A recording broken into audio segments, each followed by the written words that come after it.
Your good friend Patrick O'Dowd is back to kick off March with all of you. Part-time Patrick here, welcoming you in to another edition of Bandwagon Nerds. Bandwagon Nerds is, of course, brought to you as a part of the Chairshot Radio Network here on thechairshot.com, where we remind you to always use your head.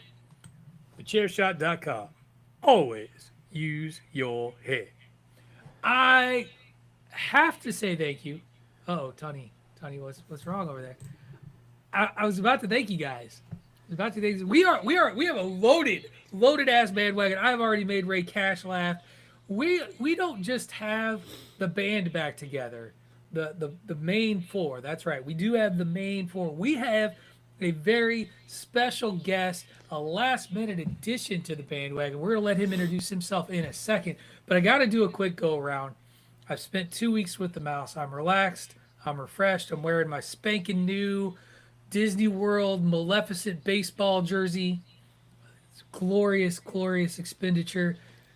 Totally worth whatever my annual pass holder discount got me it for. Hey, there's reasons to spend $1,700 for an annual pass at Disney World, and that is 20% off merchandise everywhere. That's true. I mean, it paid for itself, like not at all. But I went to the parks every single day. It was a great time, and then immediately hopped on a cruise ship. Had the time of my life. Was great. I've come to learn, gentlemen, I drink a lot when I'm on a cruise ship. Like a lot. First night on the cruise ship, hammered Patrick.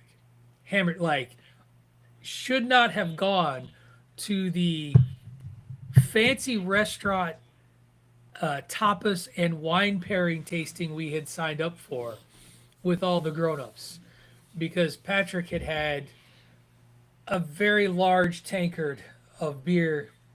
You didn't followed. You didn't embarrass the Mrs. O'Dowd, did you?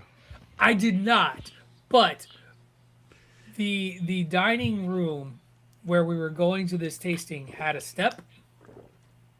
You missed it. I missed the step. nice. A little stumble. Didn't you don't look splay like out you. all the way through. Did a little Yeah. trip. A little trip. I was like, I'm okay. You still have Okay. you still have your cute nose. You don't look like you busted your face open. You looks like you got all your chiclets. So I did. It went well. It was an interesting cruise. It was Disney had invited a ton of Disney influencers and bloggers and video loggers for this particular cruise because it was a Pixar day at sea. well, and of course they had to have Chairshot's '1 villain and host Sure. of Bandwagon Who Nerds as posted one of those zero influencers. footage.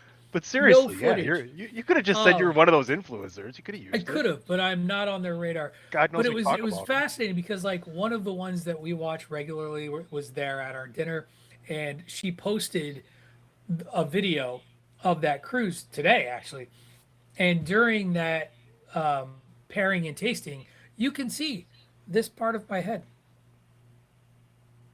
as I was sitting next to the sommelier who was explaining the wine pairings with the food. All right. Where was he from? Anyway, enough of It's from enough Africa. of no, not Somali. You're sitting next. Oh, what did you say? Sommelier. It is Oh, a I fancy thought there was word like for the a- guy who Yeah, I thought controls maybe the there's, like, wine a on the marathon ship. runner with you or something. I didn't know. Look No, at no. me. I am That's the drug Ethiopia person and now. I Nigeria. am the captain now. Anyway, let's get into introductions. Of course, I'm Patrick O'Dowd. I was not here for the last 2 weeks. The guy directly to my left on my screen also wasn't here last week. That was my good buddy, the lawyer David Ungar. He's back today, feeling a little under the weather, but he came through for us. So, Dave, how are you doing? Welcome back to the podcast. I'm doing pretty well, other than being a little under the weather, defying X's ban of me by going on YouTube and feeling really good. Yes, thank you, Dave. And other than that, yeah, glad to be back. Had the week off last week for a noble purpose, and glad to be back talking about a very surprising turn of events. Yeah, we're week. gonna get to that in a little bit. The two guys that held the fort and brought in special guests last week, Raymond S. Cashington, Esquire, Reverend Raymond. You ran the show. You ran the show, and you brought in one Christopher Plant and a Belaz. I heard, like one. I know there's like 7 of them, so like Big Brother, one of them Big Brother showed up. Blast, yeah, Big Brother Belaz. It was every bit of the mess you expected it to be. It was. But I'm it was working fun. on that part of it. I haven't listened to the entire show. I checked in with you this morning for the trailer park. That's as far as I've You got. you want to know why I know you haven't listened to the show? Because the show was so off the rails. I wouldn't have got a tweet or a text. I'd have got a call. Like, what the fuck did y'all do? No, I don't do that. I don't understand where this implication that Patrick is you like. gotta keep it Live going. the gimmick. Live the gimmick, live buddy. the gimmick, baby. I don't My boy live the Chuck Shot gimmick. Villain. Live the gimmick. Well, let's also say hello to our executive vice president of Wednesday programming.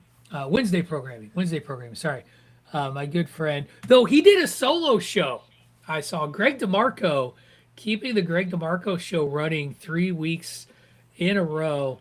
Sans Patrick O'Dowd. That's got to be like a record. Or did he miss a No. week? Did he miss a week? That was 2 weeks ago. Oh, sad for him. Well, PC Tony, Hi. did you miss me? Yep. I noticed that you missed me so much that you had to share that I will always be the number one chair shot villain in the Exosphere. I appreciated that. Playing Yeah, a little game. Yeah, it was just an appropriate proclamation to make. And thank you for game recognizing game. I appreciate that. But we have a return to the bandwagon, and this is a guy who, God, it's been years, literally years, I think, since the last time you've been on the show. Now here's a guy. Here's a guy. He's often known as a violent gentleman, but don't let that fool you. Our good friend Aesop Mitchell, also from the depths of Wisconsin, right? Yes, Southern Wisconsin, raised, Wisconsin. not born. He's about 10 miles east of me. So welcome back to the show. What have you been up to? What have you been? This has been. I've literally not seen you in ages. What have you been up to? Look, I already apologized pre-recording. I'll apologize now as well. I have been busy in more ways than one because I got a new baby in the house. So that's been taking up most of my time. And the baby stuff was crazy because that baby was trying to come like 6 months early. So, it's been a little bit crazy. Wow. That's not good. No, but everything's great. He's healthy and shitting his pants as much as he can. Typical Wirtz stuff over here. Oh yeah, that's what I was gonna say. Yeah, exactly. The best of the Wirtz, if you would. The best. And then as well, I got a new podcast that I've been running with that's been taking up a lot of my time. Benchwarmers Trivia Podcast. I've actually been a new contributor to the podcast, I should say. They've been around for a while. But it's been a lot of fun. So, feel free, sports people, listen in. Are you doing any wrestling, Dave? Here and there, it's a little bit of a minefield over here in Wisconsin. And to be fair, a lot of promotions are cheap, so they don't want to book me. That's fine because, like I said, I got other stuff to kind of take my time up, and I don't want to get too political in the wrestling politic landscape. Yeah, we're gonna get to that later. Wrestling politics. Yeah, no. We're not gonna talk wrestling politics, but we are definitely, unfortunately, gonna talk a little real world politics today. That's all I'm saying. It's just not. Yeah. It's not my field anymore. I did what I need to, and I still will wrestle here and there if they want me. I just want to say on behalf of all the non-Wisconsinites in this podcast, congratulations on the baby, my boy. I had no idea. That's awesome. Yeah, man. Thank you very much. Already like I said, congratulated, he's doing sir. great. You only get one from me. Tell her That's all I Uncle Ray need. said what's up. If he was here, I would. But she took him out, and so now I'm home alone. That's dangerous. Uh-oh. Oh, That is dangerous. I'd like to congratulate your baby mama. You really didn't do anything. That is a lie. I did the most important part, Well, I guess. 45 Sorta. seconds. Hit that kid 40 whistling that Big E on him. 45 seconds. You're being All quite right. generous, Tunny. Sop, I love you. So- Congratulations, buddy. Yeah, awesome news. Sounds like everybody's healthy and happy at this point. Yes. Oh yeah. Excellent. Wonderful. We do have quite a little bit of a show lined up in front of us today. We are making a triumphant return to horror in the trailer park, much to Tony's joy. But a couple of other unique movies that'll be a series and a movie that'll be out there too. We have to talk about the big turn of events in the purchase of Warner Brothers. Just a crazy story that happened midweek this week. And some other news around the Nerdosphere before we get back into, because from what I understand, Battle Royal Madness took a week off with myself and Dave both being gone. So we are into round 2 of Battle Royal Madness, and we will be covering, I believe it is Star Wars and Best of the Rest for this week, the second round matchups there. Before we get too far along, again, this is Bandwagon Nerds here as part of the Chairshot Radio Network on thechairshot.com, where we remind you to always use your head. Remember to head over to prowrestlingtees.com/thechairshot and invest in one of those sweet Chairshot shirts. You can buy Dave's background on your chest. You can wear Dave's background on your chest over at prowrestlingtees.com. Not with Dave, no. Sans Dave. Nobody wants that. We want shit, people right? to speak to you, so we kept Dave's face off of the shirt. Seriously. Wisely. For those of you that are listening in live as we do this right now live, please feel free to jump into the chat, give us some questions. We will do our best to answer them as we go. For those of you that are listening on the delay, well, tough shit. No questions for you. We won't answer them. We hate you. Listen to us live. It's very exciting. That's not true. We Those of love you listening live, for those of you listening recorded on Chairshot Radio Network or thechairshot.com, follow the show at Bandwagon Nerds and drop us a line there. Patrick, You could do Sure. that too. We could totally do that. Absolutely. You I will villainous bastard. I will pay attention to that just like I pay attention to the Mindless Wrestling podcast, which I hear is a delightful podcast. Actually, I'm let's back, plug, baby!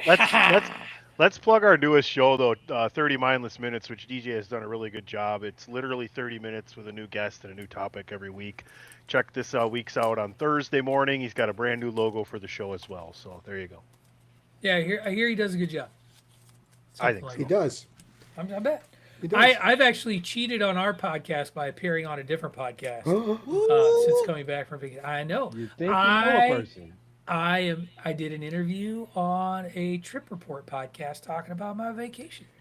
So just very because you're dressed that way does not make you a whore. And very As- much as a full-on- plug the other network you work on, right?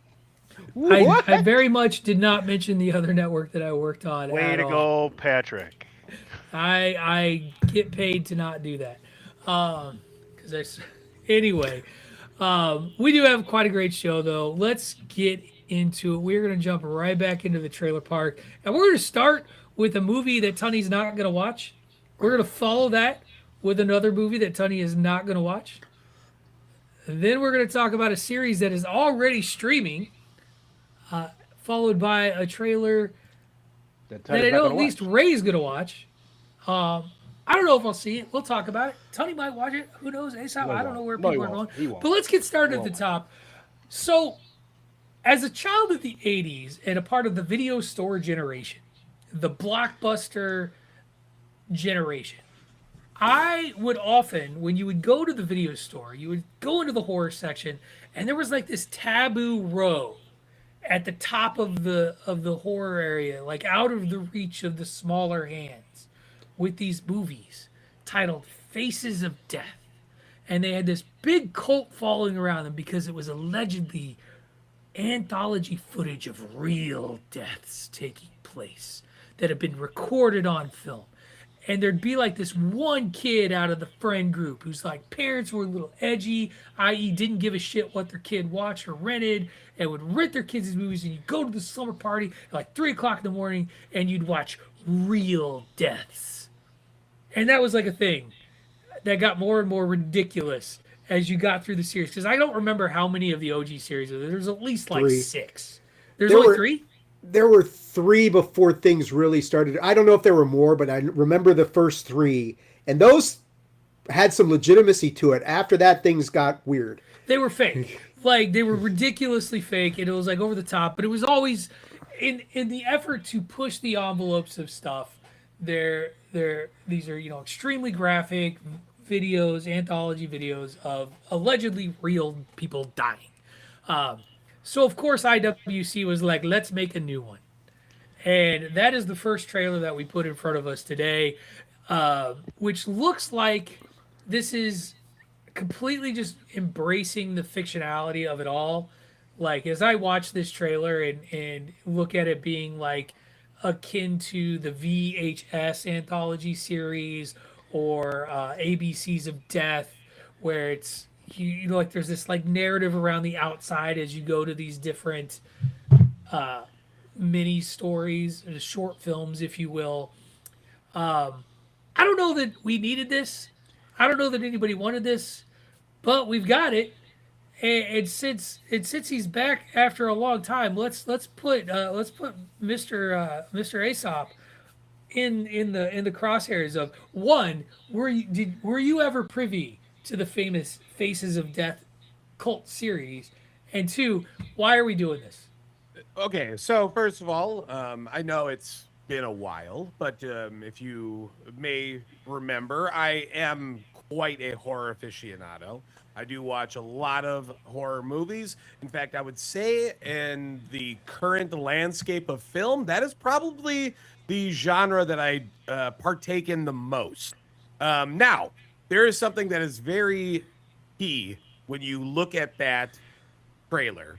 And that is I want to say it's the second or third promotional tag, and that's for Shudder.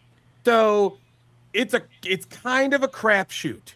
I'm sorry. I like Shudder. I don't personally have Shudder as a subscription, but for those of you who don't know, Shudder is a horror subscription service, and the stuff that Shudder produces is, oh man, it is either really good or it is pure dog shit.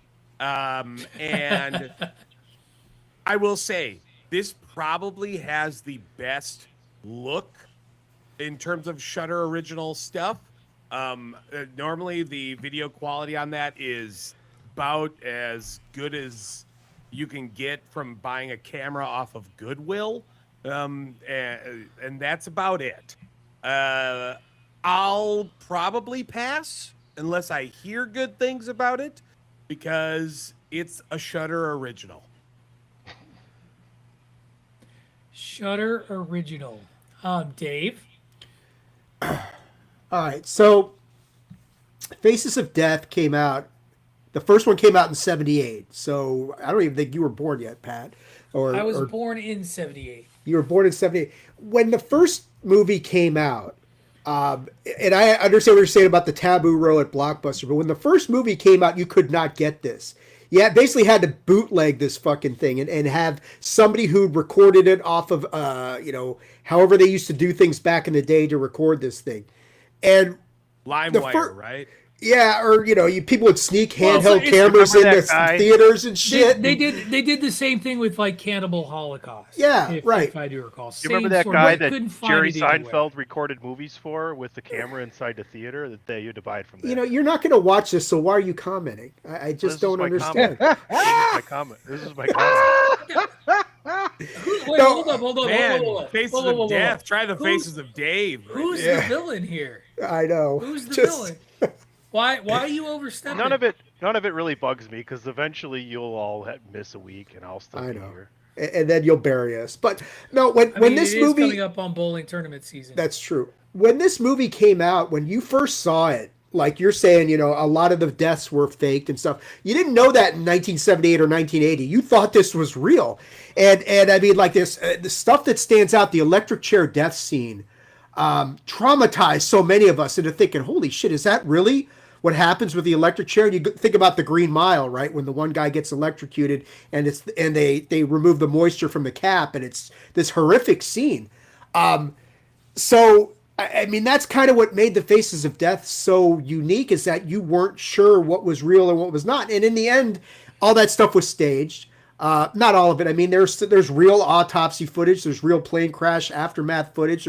There's real aspects to it. But the stuff that they showed, like the monkey brain thing, that's one that stands out. That was faked. I think it was in Faces of Death 2 where the gal jumps out of the airplane and gets blown into a gator pit. That was all fabricated. So, What? yeah, That's fake? that was fake, Dave. But, along those lines, I have no interest in seeing this because I know going into it that this is completely fabricated. This is all, like Dave said, it's a Shudder original, so it's going to be hit and miss whether it's worth a shit or not. But what made the Faces of Death movies so unique can't be replicated in 2026. So why am I going to bother with this?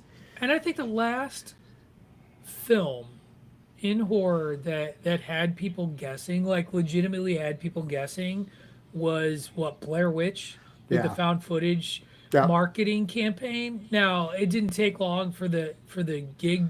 Like if you'd watched a Steak and Shake commercial in the Midwest, you knew that it wasn't real because the actress that is in Blair Witch did Steak and Shake commercials for years before getting that film. Right. And so I read, oh, it's the Steak and Shake chick. So like you knew it wasn't real.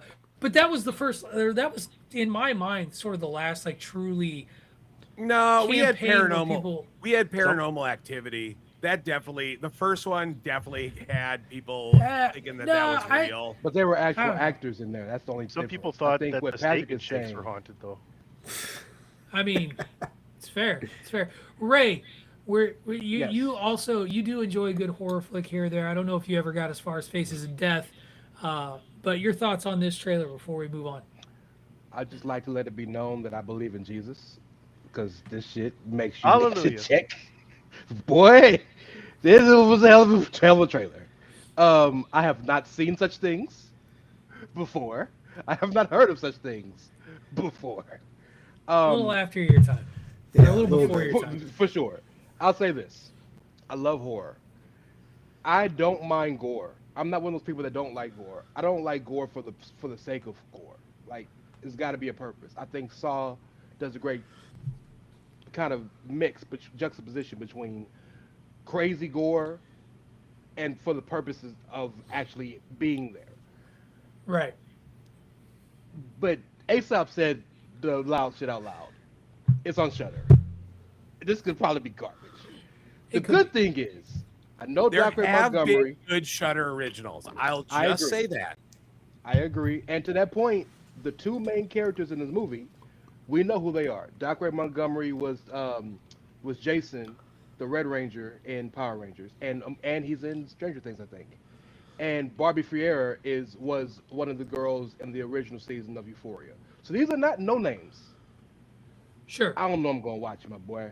There might be a little much for me, dog. I might be on the PC Tony like laying and stuff. The one real comment I would make about it is it would seem if you wanted to do something that was staged or something to that nature, like the presence of AI now would make that a lot easier and to do as a filmmaker and a lot harder to disseminate as someone, taking in the medium. But like just to round it out, now that I made a serious comment, I would say my least favorite gore would be Al. Definitely. No? You tried. Yeah. Here's your at least you tried cake. He did invent the internet. He did. He also discovered, climate change. But Man, Bear, Pig. Shout out to Man. back to your man, bear, pig. Yeah. Back to your comment though about gore for the sake of gore. I'm there too. I'm not a torture porn fan. Like I'm not one of those people. Hostel, I like and all that stuff. Yeah, Hostel. Like it just at some point it's like, what is the purpose? Terrifier to an extent. The later Terrifier Martyrs. films. Remember, Dave? We talked about Martyrs a couple years ago. Yeah. So like those are the sorts of films that like to a point I get it, but yeah, at some point we go away. The next film, we got our first sort of true trailer for. It's been teased a couple of times, but a more complete trailer came out this week for Lee Cronin's take on The Mummy. And as I watched this trailer, I gotta say it has me intrigued. Uh, I don't know how intrigued, like whether I'm show up to the theater intrigued or if I'm watch it when it hits HBO or whatever intrigued. But the concept is really interesting because this trailer centers around these parents who are like on an outing with one of their kids with their family when they get a call from the police saying we found your daughter, and their daughter's name is Katie, and they're like, but we need to warn you about her state. And so when they find their daughter, she looks fudged up, y'all.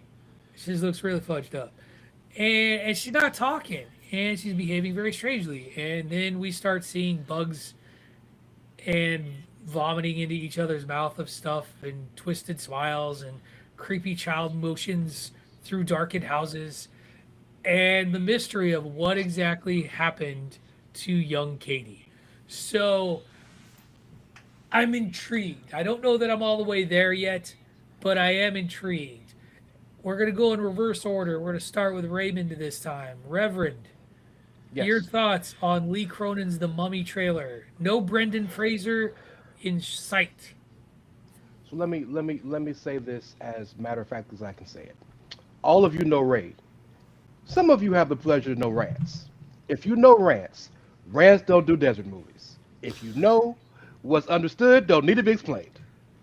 If you don't, you don't need to know shit. So this is a no for me, dog. Wait, does that mean It's you not don't watch, all. like, It's not. There's only little bits in the desert. What? Did you watch like Matthew McConaughey's Sahara?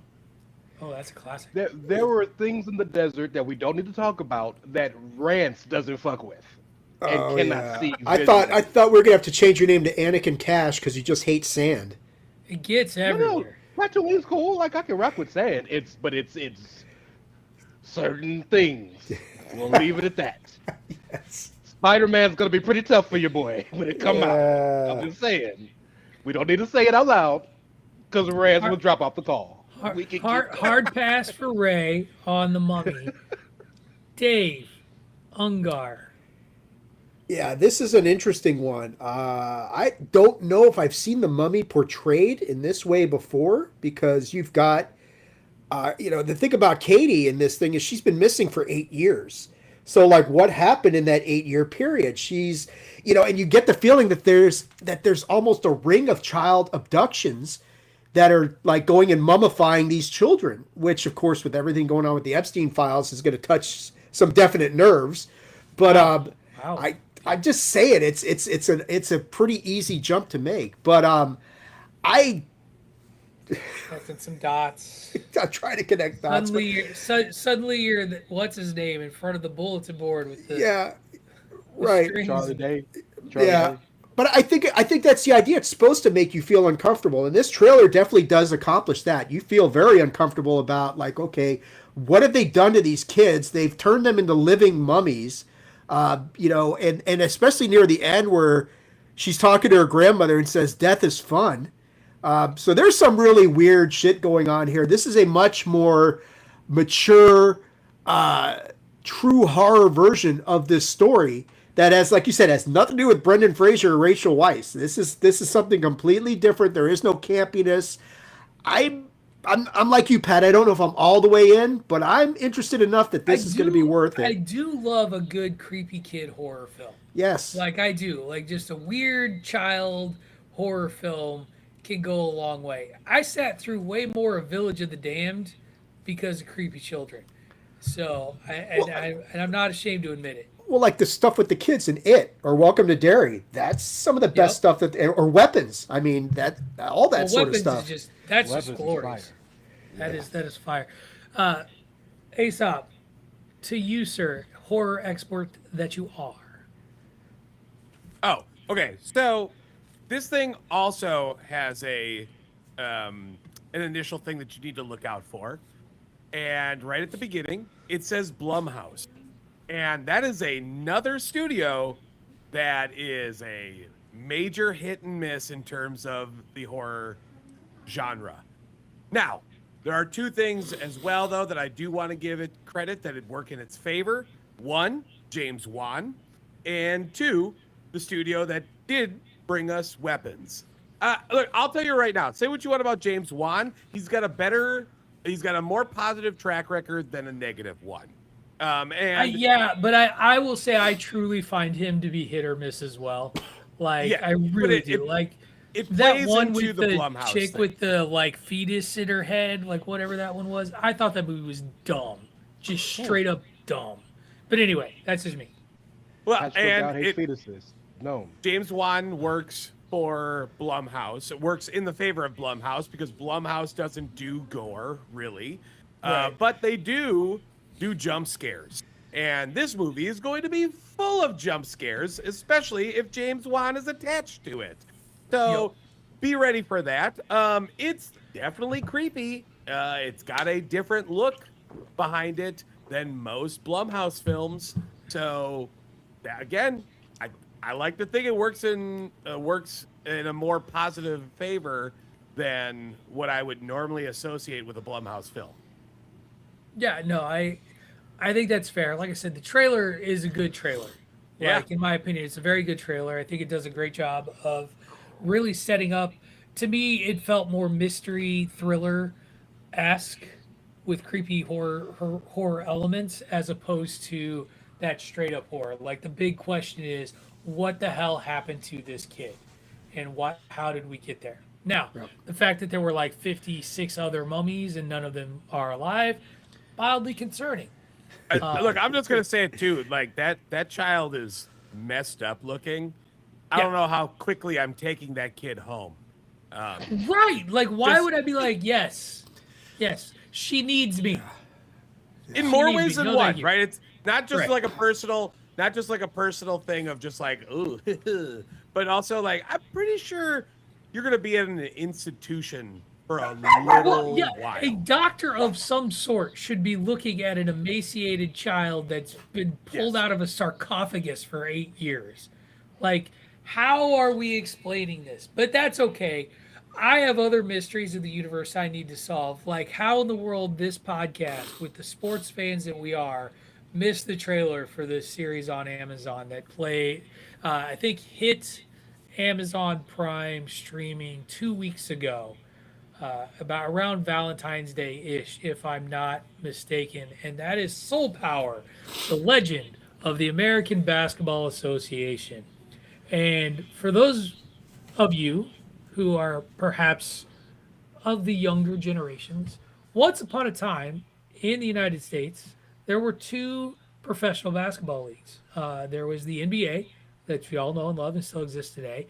And many of the franchises that are currently a part of the NBA were once part of a basketball organization that challenged the NBA, known as the American Basketball Association. Their most famous player of all time, arguably, is Dr. J, Julius Erving.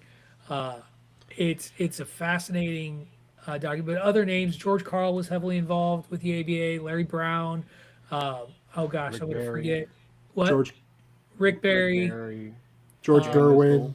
George Gervin. Gervin. Dan Irvin, Missel scored 1 million points down there. Right. And so it has this interesting, like, sort of 10-year history. It started in the late 60s, ended mid to late 70s. I want to say like 76, 77, somewhere in there is where the ABA kind of says goodbye, like just before I was born. But it was a very interesting period in a league that did everything it could to be an upstart to the NBA. And some of the greatest players of all time, some of them even cut their teeth in the ABA before going to the NBA, lobbied not being picked or drafted to the NBA, but going to the ABA, showing that they could play, and then being poached by the NBA. It was very interesting. It gave us the 3-point shot. It gave us the slam dunk contest. And I've been watching this series all weekend. I have 1 episode left, the end of the ABA and how that all falls apart. It's been a very cool series, and I was going to save it for what you're watching, but we're also talking about the trailer. And it's just so fascinating to learn how many different things the ABA created as a catalyst for modernizing basketball and pushing the NBA forward into an era that we now recognize today. he hasn't spoken yet this whole trailer park. Really, we're going to start with Tunney and his reactions to this trailer. Basketball fan that he is as well, and that's not a joke. He likes professional basketball. Tunney, take it away. Your thoughts on this trailer, and are you going to check this out? It's funny, I do like professional basketball more than college, even though I can't stand the fact that you can travel now. I think playing sports as much as I have and as many different sports as I have for as long as I had in my life, there's nothing more fun to me than like a pickup game of basketball, right? Like just getting out there and like a good 4-on-4 game is so much fun, and the ABA kind of represents that, the up and down nature of the ABA, the flow. You know, it was a lot prettier game than the NBA. But I have to say, when it comes to sports in America, the Americans stand no chance against the Nationals. The Nationals continue to just dominate the Americans, whether it's basketball or football. Um, you never, you don't remember the American Baseball League either because they never existed. But this seems fun. I wish they'd bring back the red, white, and blue ball. I think that was pretty cool.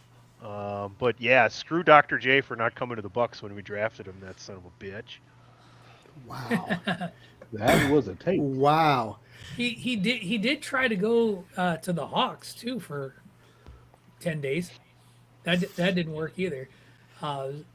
Ray, I'll pass it over to you. Your thoughts on the ABA documentary? So I'll speak genuinely of I don't know what Tony just did. The ABA there is no NBA without the ABA, and I know that sounds crazy because of what we know the NBA to be now, but they always like to tell you the story of how before Magic and Bird came into the league in '84 or 80, I'm sorry, '79 and '80 respectively. The league was the finals were on tape delay. Nobody was watching, and those two helped reinvigorate the league. You know how else they helped reinvigorate the league? They stole all the stuff that made the ABA fun. And I don't still is a bad word because the ABA kind of disbanded and was divested into the NBA. They were absorbed. Absorbed is a better word. Yes, thank you, Mr. Lawyer. I appreciate that. It's consigliere. I'm here. But the things we know now. So all of us five grew up in a Sports Center-esque generation where highlights were a part of our day and part of our sports watching. Can you imagine watching any type of basketball highlight without the majority of it being revolved around some sort of slam dunk or some sort of crazy three? You can't. And the reason we're able to do that is because the ABA allowed those things to thrive. They created the three-point line. They didn't just take the slam dunk because if you remember when Kareem Abdul-Jabbar was dunking on everybody down at UCLA, college basketball banned the dunk. Like people didn't want to use the dunk because they thought it was too easy for certain people to use, and other, let's say, undercurrents of revolving it.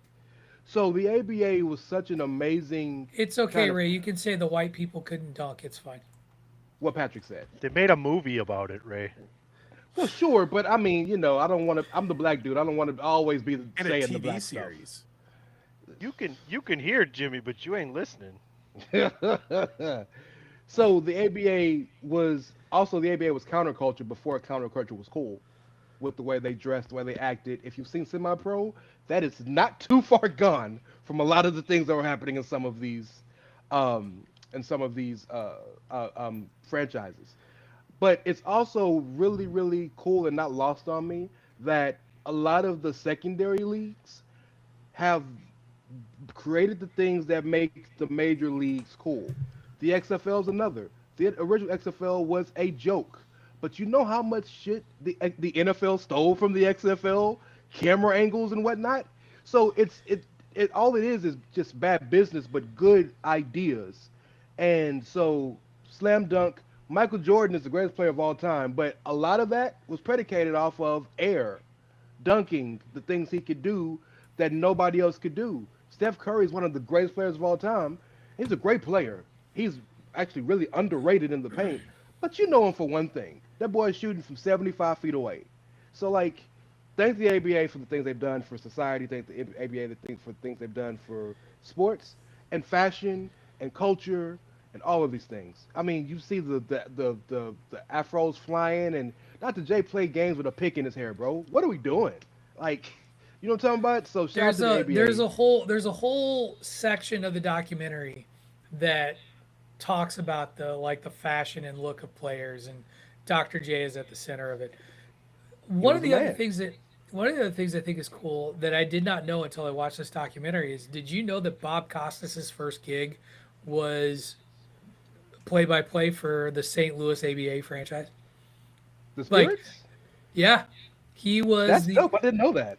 Yeah, I seriously watched this documentary, and you talked about like the way the games changed. It really impacted how contracts work, and how players could play, because before the ABA, you couldn't be a professional basketball player in the NBA until your college class graduated college. And and it's not Julius Erving. I can't remember the name of the player that they brought on. But they signed this guy after 1 year of college. He then played that year, won the MVP. They looked at his contract. His lawyer finally looked at his contract, and they were like, "You're making this much money," but he was really making significantly less. He then jumped ship and challenged the NBA's talent rule, which resulted in an antitrust lawsuit that allowed players. Right? No, way before O'Bannon. Sonny, if you found the name, your mic was up. We didn't see it. Oh, okay. I'll look it up. I'll it's Spencer Haywood. Spencer Haywood, thank you. It's Spencer Haywood. Yeah. So Spencer Haywood wasn't going to be able to play in the NBA, so he signed with the ABA at age 19. When he turned 20, and he saw that his contract was ripping him off, he went to then go be signed by the Sonics in the NBA, and the other teams refused to allow him in the arena. They would put injunctions against him playing. So he sued it. It went all the way up to the Supreme Court, and the Supreme Court ruled ruled in favor of an antitrust lawsuit to allow him to play. And that is why you can have 18 to 20-year-old or 22-year-olds play basketball before they graduate college. For the record, in the history of every sport ever created and played in America, there are not 10 people who are more interesting and have more of a crazy story than Spencer Haywood. If you care anything about sports, I would implore you to go look up what that man has gone through, what he's done, what he's dealt with. My God, talk about a legend. And now what's crazy is you can go to the G League and then come back and play at Rutgers, so it's not a big deal. Boy, yeah. But at Rutgers?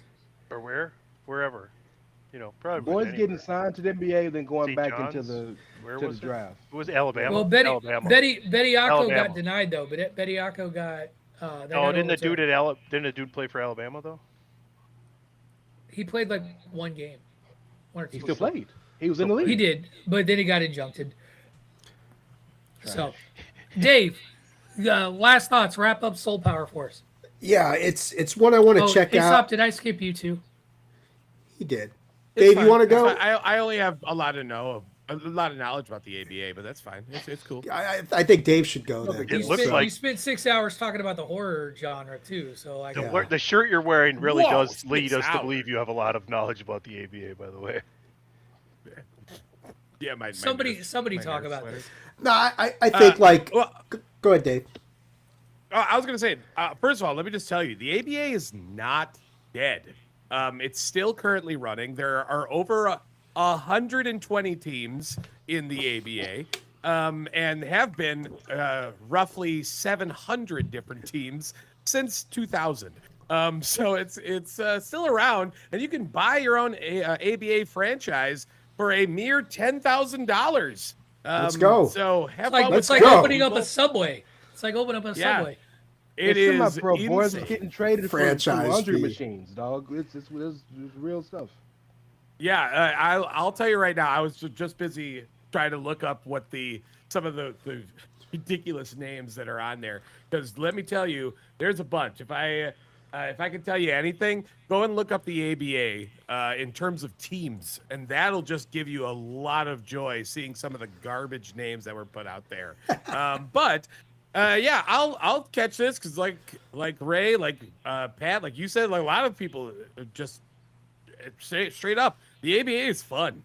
There's a lot of weird gimmicks and a lot of weird stuff that got brought into real life, and I mean, why not? Let's get some more of the lesser known entities.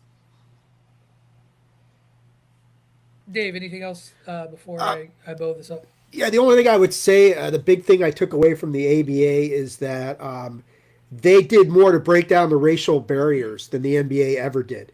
And I think the ABA was instrumental in that because you had black and white fans, and they talk about it on the trailer, getting together and cheering this new, fresh approach that the ABA had to basketball.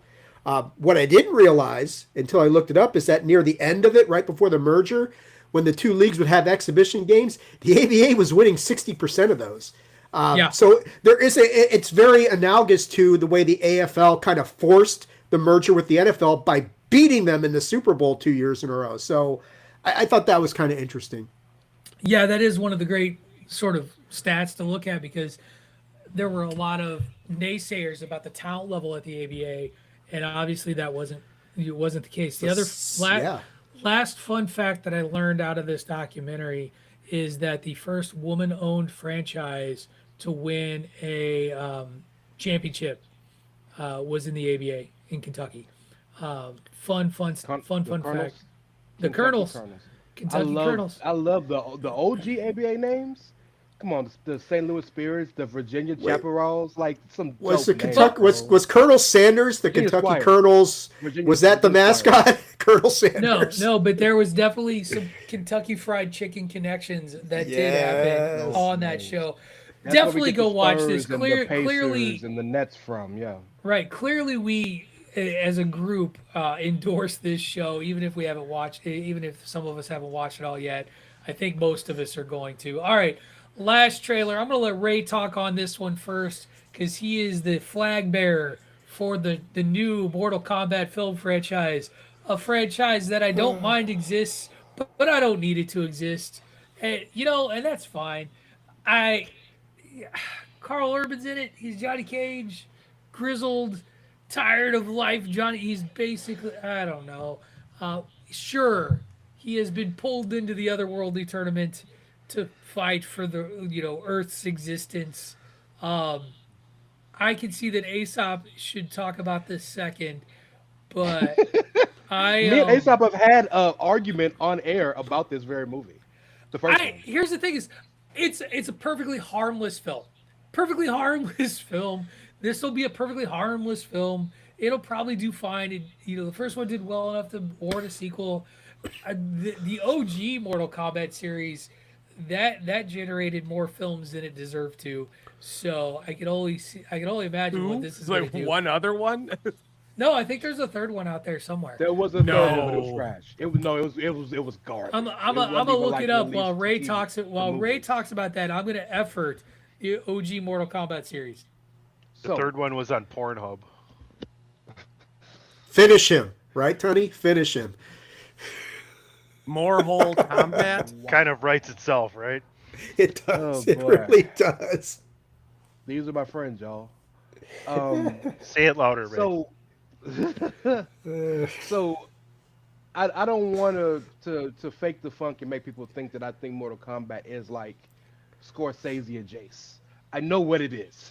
We understand what we're getting into when we watch the movie. But what I appreciated about it and enjoyed in the first movie and what I'm looking forward to in the second movie is I appreciate the adaptation of what the characters did and how they got to where they got. Yeah, I know. Sorry, Dave. Sorry, Sop. I enjoyed it very much. I enjoy origins. I enjoy learning why people have the abilities to do things. So I don't agree with everything that happened in that movie. And I know a lot of the point of contention in the movie, amongst a lot of other things, was that the main character was a dude that's not in the game, Kohan. You ain't see one image of him in the commercial for this. Now, to that point, I love Carl Urban. We all love Carl Urban, Billy Butcher, amongst many other things. I was watching the one of my favorite movies with my kids that we watched when they were little, Pete's Dragon. Carl Urban's in Pete's fucking Dragon. He's been in everything. Carl Urban is in no. I am Johnny Cage more than Carl Urban is. That's not Johnny Cage, bro. There's no way, form, fashion. It hurts my heart to see him try to be Johnny Cage. I hate it. I hate it with everything in my being. So that's gonna hurt the enjoyment of this movie a little bit. I actually was hoping for Miz to get the role, even though he wouldn't have been the best Johnny Cage, but he'd been 10 times better. However, we're finally getting into the actual tournament, which we didn't get into last one because the Never Realm or whatever, I can't remember the fucking other. Because they were planning for sequels. Right, but sure. Well, Franchise. But in terms of the story, Shang Tsung was like, I ain't fucking with these dudes. We're gonna kill them before we get to the tournament, but there ain't no tournament. That didn't work. So we're getting the tournament, we're getting some still stuff. Baraka actually looks as good as you can make Baraka look without full CGI. Because Goro, I believe, was full CGI. Goro. Better than whatever they did with Melina. Well, see, that's the thing about that race of people in their faces, dog. It's kind of really hard to pull that shit off. Yeah, it ain't pretty. But So Jackson, I think quick, Jackson's done well. I think Sonya was done well. I think Liu Kang was done well. I hate that they killed off Kung Lao. We just disagree, my boy. I'm sorry. So just to interject, the original Mortal Kombat film came out in 1995. Yep. It's currently sitting at IMDb with a Metascore of 60. Mortal Kombat Annihilation came out in 97. That is sitting at a Metascore of 11. Yeah. Then in 1998, we got a TV series, Mortal Kombat Conquest, that is so good it has no rating. Oh, it has a 6.2 star rating.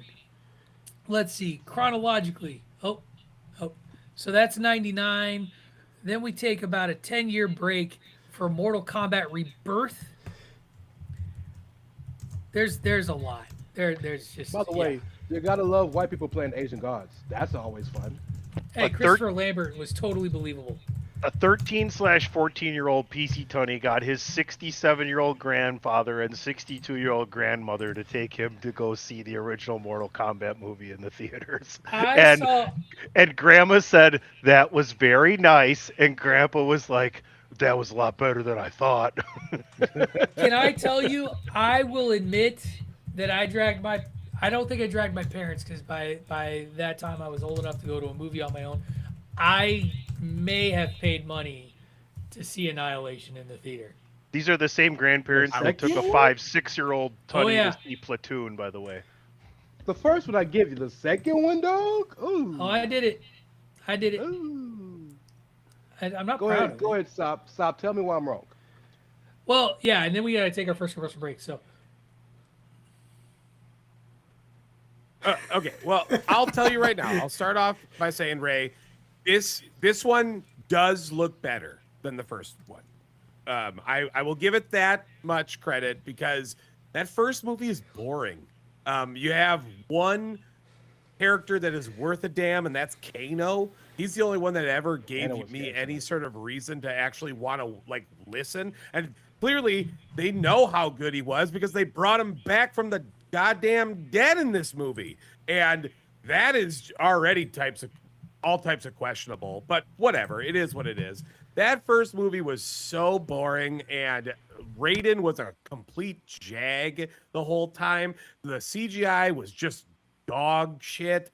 Cole Haan is exactly what you said he was. He was terrible, and the idea that they were going to create a brand new entity to be the main character is just wild. And then you had horrible characters getting brought in, like Reiko, right? Isn't that who the big ass Nathan Jones was playing? Oh, yeah. just some Yeah. horrible character choices. They butchered Natara. Like, what the hell is that? This Shout out to movie, Komodo, my favorite character of all time. They put him in that. he was a choice. I don't think he was bad. I just think there choice. still was there was an opportunity to make him better and make him Mm-hmm. more important than what he actually got. Which, This new movie, I think it looks better than what it is. And I will say, don't hate on the Carl Urban choice right now. But I'll tell you right now, from that trailer, he is not Johnny Cage. There is zero sass, zero back talk, zero wit, and that just is what Johnny Cage is known for. And he's not So even can I flirting with ask Sonya yet. I'm going to ask this question to the group because I do think, has Carl Urban hit that stage in acting where it's not a character, it's just Carl Urban in a look?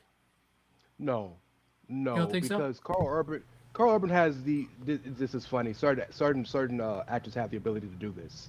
They are different characters with and without facial hair. There's Carl Urban clean shaven, and there's Carl Urban with the beard. With the beard, you think of guys like Billy Butcher. You think of guys like the dude from Ragnarok. And then you think of when he plays without the clean shaven stuff, I think of my boy from Pete's Dragon. I think of somebody a little family friendly, can talk to my moms. Like he has that ability to switch, but he is a bit typecast based on the facial hair. I give you that. Those two kind of tend to run the same. Carl Urban is more of a playful individual. So like Billy Butcher is Carl Urban, right? This Johnny Cage, as of right now, does not show that to be Carl Urban. Also, by the way, that first Mortal Kombat also very well known for having Brigitte Wilson, who then left before the sequel could go and shoot Billy Madison. So, thank you, Brigitte. Tony, you were about to chime in. He's Billy Butcher. He is. Dave. Period. Look, I didn't care much for the first movie. I think we actually reviewed that on the Nerd Review back in the day, Pat, and it was just, yeah, if it's going to make Ray happy, I'm happy, but I've got zero interest in this thing. Hey, Black History Month ended yesterday. It's fine. You don't have to make it happy anymore. Whoa! Well, I Hey, think, one and a half people on the show is offended. Ray, why don't you change your name to Cody Cash? To... Because Come on, Ray. There's the Change heart. your name Look, or you just change your name his to heart's Raheem. for Ray. Raheem Cash. Ray, you know I love you. You know I love you. Nothing but love. That's funny. As hell. All right. Real quick, is Montaro the Centaur thing? Yes. He was played by an American gladiator in Annihilation. Yes. Yeah. That's right. Right. They played the California dude. Anyway, I don't remember his name. Dude, sometimes when I'm bored, I just watch an Has that old come out episode. yet? What? Has Mrs. American Gladiators come out yet?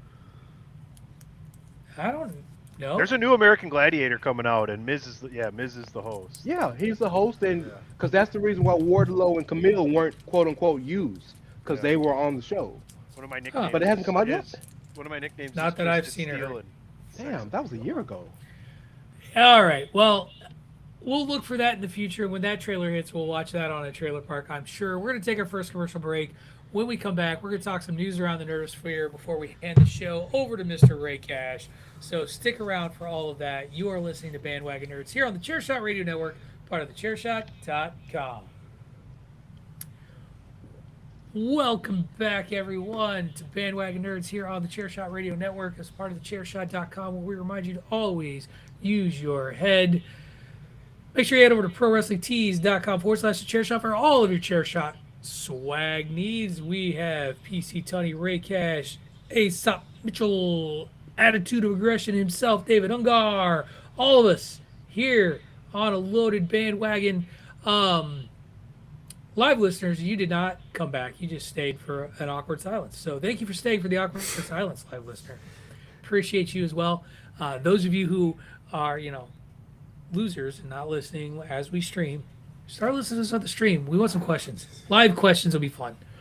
Come join us. Join our reindeer games at the Attitude of Aggression YouTube channel, or follow PC Tunney at PC Tunney, as he will post that link right away. Get it going for y'all. So make sure you check it out. All right, gentlemen, I was having a good vacation. I come home on Wednesday, and I open up the internet after getting off the cruise ship, because you don't have internet on a cruise ship unless you pay for it. And I'm like, huh, Paramount's still trying, huh?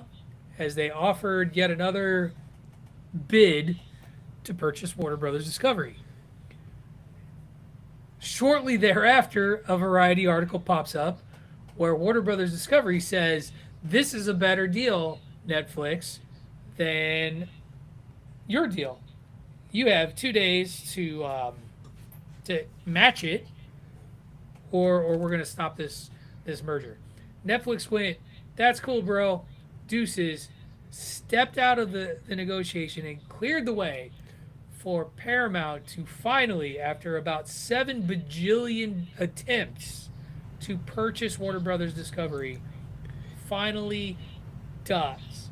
Now, I'm going to do the little politically part first as to why this matters and why I'm very concerned about this.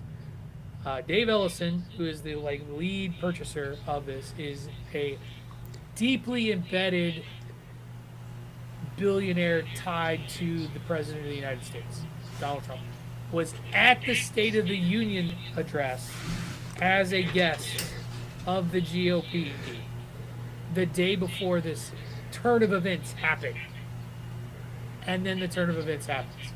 And if this gets approved, which I see no reason why it won't with how fast it's being allowed to be fast-tracked and move forward, means that CNN, CBS, a large portion of our news networks, a large portion of our entertainment networks will actually have deeply strong ties to a political party and the President of the United States. And that is, in my opinion, and I will say this in Patrick O'Dowd's opinion, horrible for the entertainment industry. Because we are getting closer, that is closer and closer to state-run media.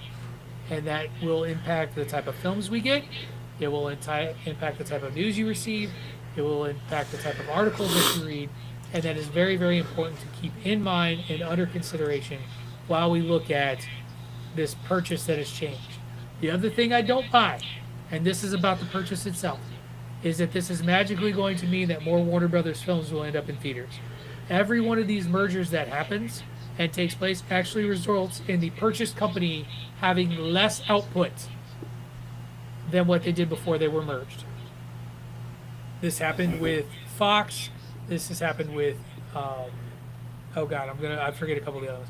But there's a whole running stat. Like if you get if another company buys you and merges, your company puts out less stuff. So, quite the turn from where we were 2 weeks ago before I went on vacation. We'll go with the lawyer first.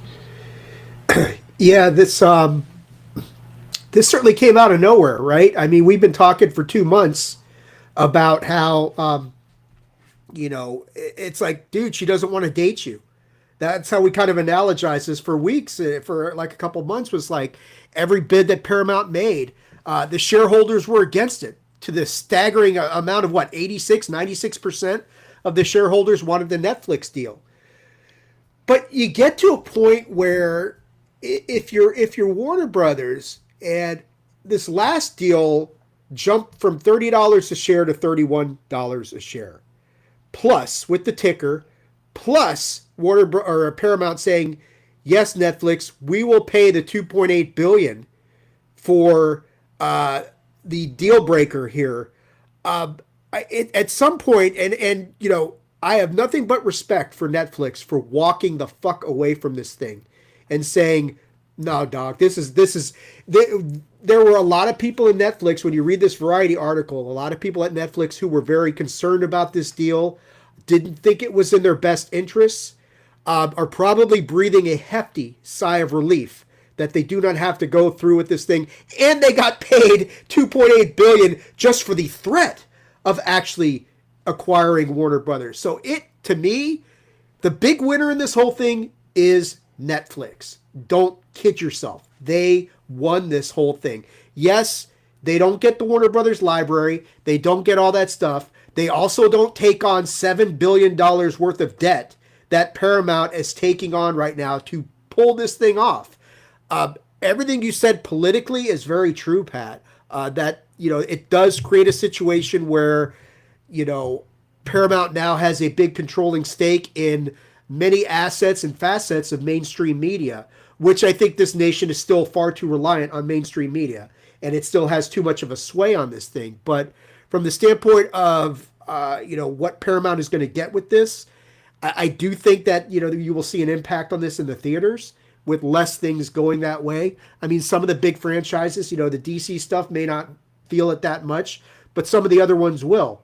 But it's at some point, and I like what Netflix did. They did not wait to say deuces. They said, the guy's like, if you know after day one that you're not going to match this, and why wait 4 days to it? They just said, we're out of here, and I think that was the right move to make, clear the pathway. From Netflix, there's got to be people laughing, saying, if you guys are willing to do this much just to get this shitty deal, by all means, kill yourself. And it's a surprising turn of events, to be sure, because it didn't seem like it was possible. But if you're just going to keep throwing money at a company, sooner or later Zaslav's going to be like, what am I going to do right now? And that's what they did.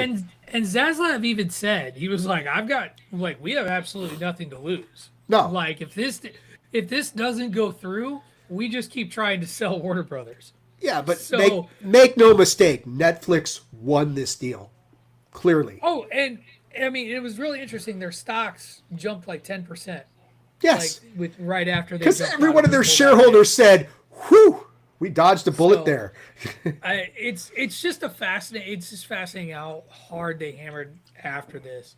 I'm going to go to my left of Dave here. I'll go counterclockwise to me. So Ray, you with the purple explosion behind you, your thoughts on this stunning change? First off, background, get it right. Shout out to Battle Royale Madness. Secondly, a lot of people will have you believe today that this is just a very simple business deal. And there's not a lot of people uniquely qualified to talk about this as much as us. Because to our chagrin, we have covered this weekly damn near 4 months since the beginning. So we all have a unhealthy amount of knowledge about the happenings of the deals, the chatter, the conversation and whatnot. Which leads me to my second point that Patrick really kind of touched on. I am aware that in this country that we live in, there are a number of people that like to pick and choose the laws that they can, will, and should obey. But there are a number of things that the founders of this country deemed important. But they made it the very first amendment, and it's called the 5 freedoms. One of those freedoms is called freedom of the press. Freedom of the press is one of the very things that differentiates our democracy or republic, whichever, if you want to be specific, whatever you could consider us, from a lot of other countries that are dictatorships or oligarchies or kingdoms or whatnot. Because here, you have the right, if you are a journalist or a pundit, whatever you want to call it, us, 5 jabrones who just get on this call and talk whatever.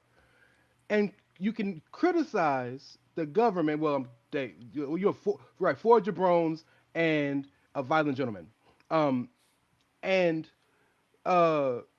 you can talk about the government, about our leadership, and you will not be held to task, right? So also that allows that if there is corruption in said areas, you are allowed to be the whistleblower or to report on these things and possibly bring about change. There is no freedom of the press if the people who the government owns, works with, or is in conjunction with own all of the press. which is a big portion of the reason why the people who own Paramount or run Paramount or are funding Paramount wanted this deal. And so I won't go into the specifics of it because we got a lot of people on the show today. We got a lot to talk about, other things to do. But this is way more, going back to my initial point, than a simple business deal. And I am disgusted right now. I don't care about. Tanya has had the best take on all of this the entire time. Who gives a flying fuck about billionaires and their billionaire problems? But today I am disgusted at these billionaire problems because these billionaire problems are going to affect us $100 folk. You're getting $100? Well, I don't know. I'm just saying, like, $100 is doable for us, right? You know what I'm saying? I'm not a billionaire, but I can get $100. Right. All right. Let's roll into PC Tony. Just comments. I am concerned about our franchises too. Like, what does this mean for like DC? What does this mean for? We ain't even talked about that shit. Right. Tony, go ahead, bud. So yeah, like the millionaires and the billionaires. Let me tell you how much I care about this, Patrick. I know. I applaud that man. All right. Mr. Wirtz, his mic is up. Ooh, well, Your mic is hot. Hey, look, I'll actually care because there are a lot of things that I am unsure about with this acquisition. Not only like the franchises, like you were saying before, but like some of the lesser ones too. I wonder, like some of the original programming that HBO has. I want to know what happens to that.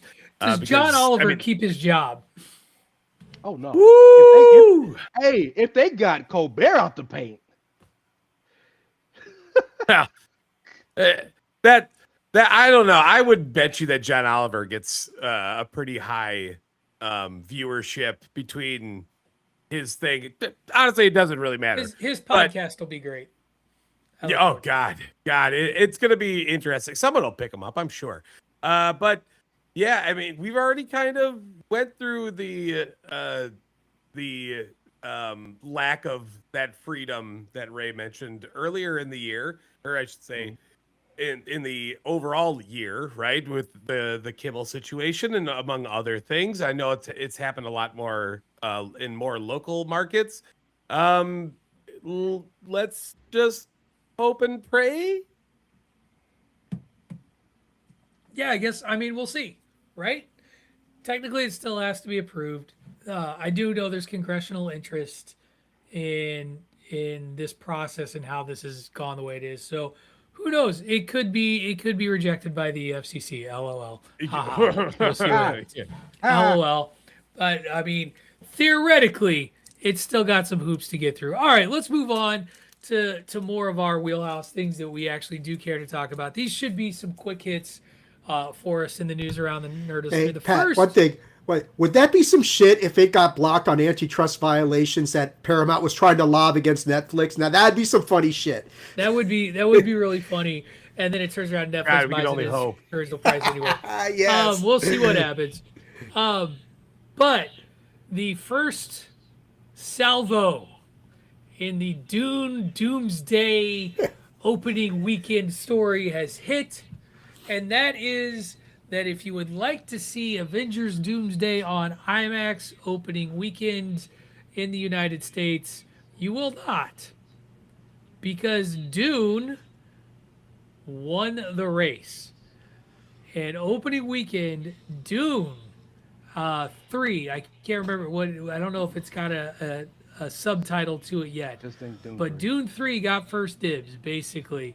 And so come May 1st or whatever it is, if you were hoping to see Doomsday on an IMAX at your local IMAX theater, you are not going to be able to. Now, Tunney was very quick to clarify that while I said bad news, Tunney, he will still get his 5X where the dude like feels your face while you're watching the movie, gives you a little like Kentucky Fried Movie. punches you in the chest when the gunshots go off. Tunnel vision. You know, rubs his shoulders when all that good stuff happens. Yes. Anyway, I pay a gnome to sit and tickle my feet as well. Put There down you that go. knife, There you Carol. anyway, God, they're ridiculous. it's an interesting. I don't know that it's really that big a deal. I do think it's a very interesting thing as these two movies, neither one is budging, and now it is like who's going to get the best of the other. I don't think that this means that Dune's going to magically beat Doomsday in the box office, but that is a bigger source of ticket revenue that is going to Dune over Doomsday. Aesop, you can go first this time. Can I be honest? I don't You really can say care. you don't care. No. That's fine. Yeah, and I'll be frank. Like, Marvel has a lot to make up for in my life, because the track Did you record watch as Wonder of Man? late. No, It's good. no, It's most of the more TV series were nothing to me, and I tried to watch them all, and I got over it. I didn't even see Fantastic Four, and that is, I thought for sure I would see, but I'm just like, whatever. It's Marvel. They Dave gotta has clearly quit. at least on Marvel, checked man. out. I'm gonna be honest. Like, sorry, this feels like too ambitious of a overall The funny movie. thing, though, is like 3 of the best things they've done, especially in a long while, have just happened between Thunderbolts, Fantastic Four, and Wonder Man. They've fucking hit three run home runs right there. Well, I will say, Dave and I's perspective have always been sort of divergent a little bit when it comes to Marvel, and I think you have. I remember a couple years ago the villain problem that you discussed when it comes to the MCU. Here's the thing I will say, and I would encourage you to check out Wonder Man, because it legitimately isn't like anything I've seen Marvel even try to do in a long, long time. The superhero element and aspect of it does kind of take a back seat to Simon Williams and what he's trying to do and accomplish. He does have powers, but it's interesting how this show has it play out. And it's just very different than anything that they've done in a long time. And that's all. And that's what I'll say about that. No, I'm not like. I just think it's very different, in my opinion. No, I'm not. Look, it's better than what I've been recommended in the past. In terms of like why you should go and see X movie or TV show, because like they did that kind of with Hawkeye, and I thought Hawkeye was boring as hell. And you might find Wonder Man boring. Like I'm not saying you won't. I do think it is an attempt to do something different with a hero and a character, and I thought it was really interesting. Ray, I'll hand it over to you, and we'll just go Ray, Dave, Tony.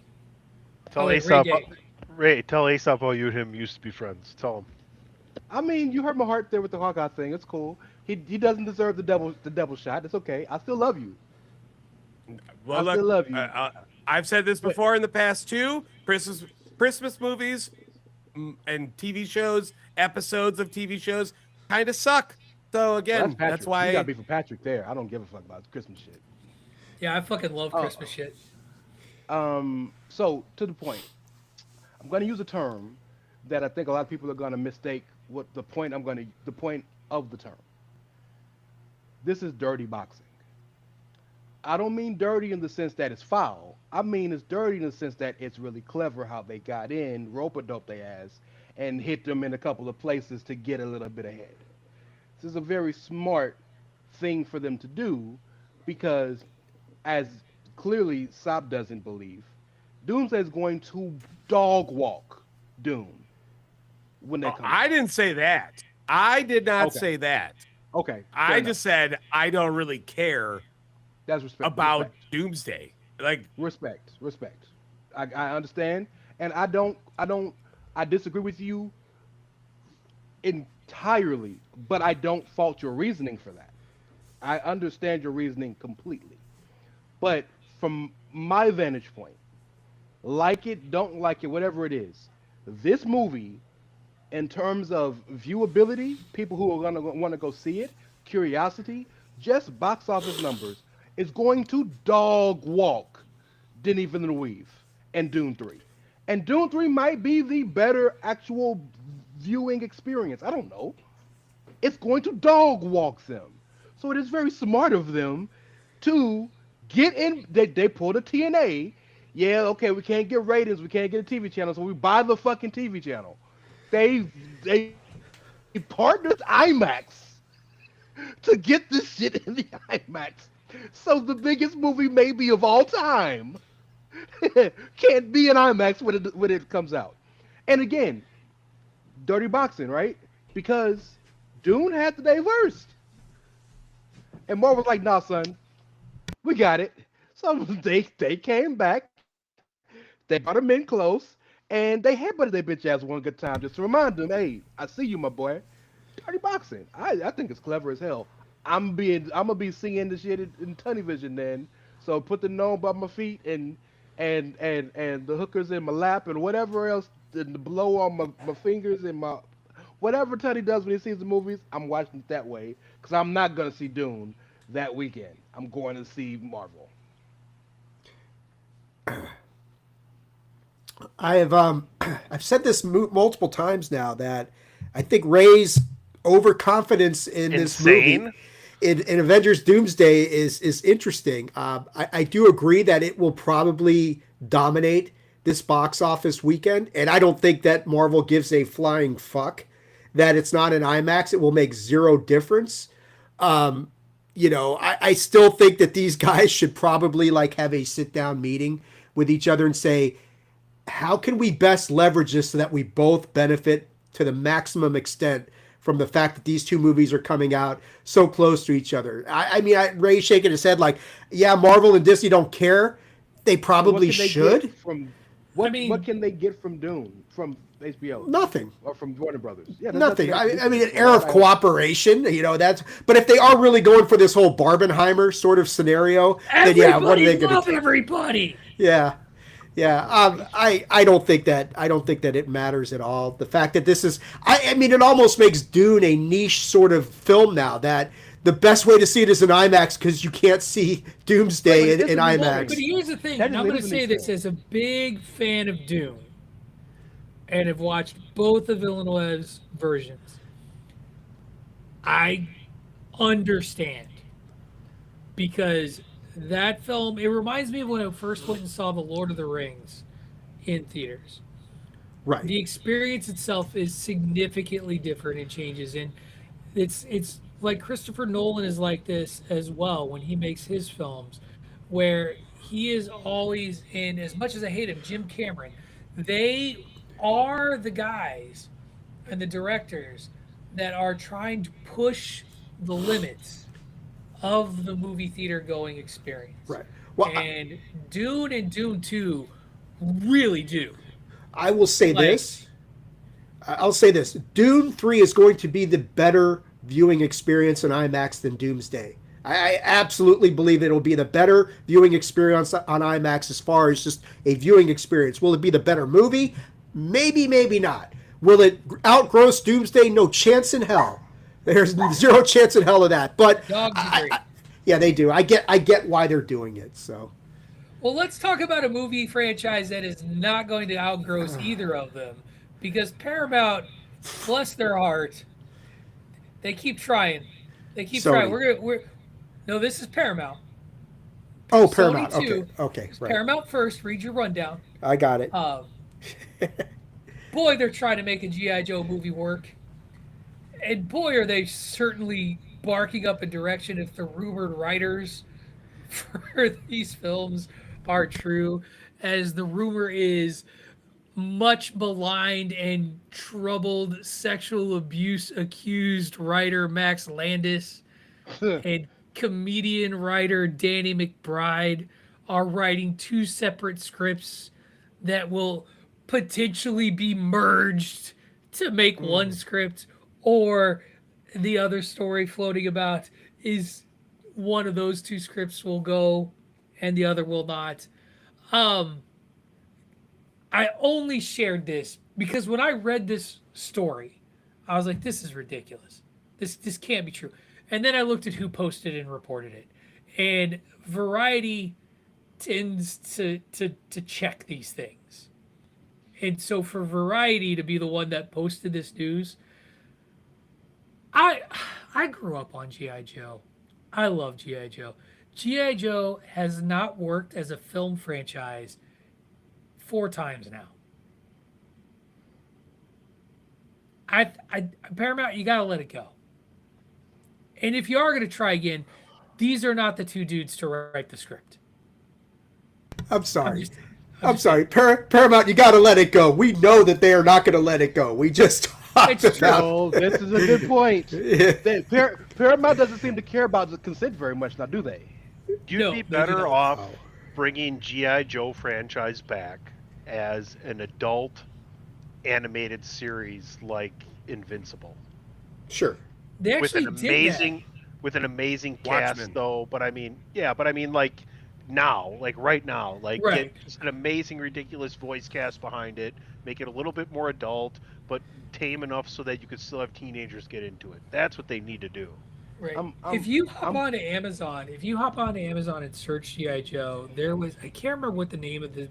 It was like a mini series, but like it literally opens with them coming upon the corpse of Doctor or not Major Blood, the character Major Blood, who's been killed. Like um, and I agree that I think that's a better direction. Like I don't know why the Transformers can work as a film franchise and they can't get GI Joe right.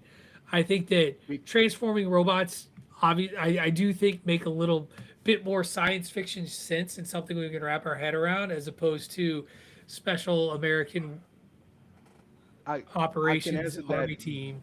Yeah, I go can ahead, answer Ray. that very simply for you. And I know at least two of the four of you are going to disagree, but I'm talking about the masses, not individually. Transformers to the masses is a fun movie. Sure. There's nothing fun about GI Joe. I mean, you ever seen Shipwreck? He's pretty funny. I didn't say there aren't fun people. The only I'm GI just Joe kidding. movie I ever enjoyed had Marlon Wayans as whatever the head guy, whatever head, because Marlon's funny. But the movies in general don't seem to be funny. Plus, when the people you hired to be the star of the movie don't want to be in the movie, Channing Tatum was like, "Kill me now." This is not a good thing. I'm gonna stick up for Paramount for 5 seconds because fuck them. But I understand this one thing. I understand why they keep wanting to do GI Joe movies because before they got before this shit happened and they stole, they fucking went into Warner Brothers and stole their shit. They don't have no real like movie characters that they can really keep going with, and clearly they're not the most creative people over there. So like you could only throw out Tom Cruise to do Top Gun or Mission Impossible so many damn times.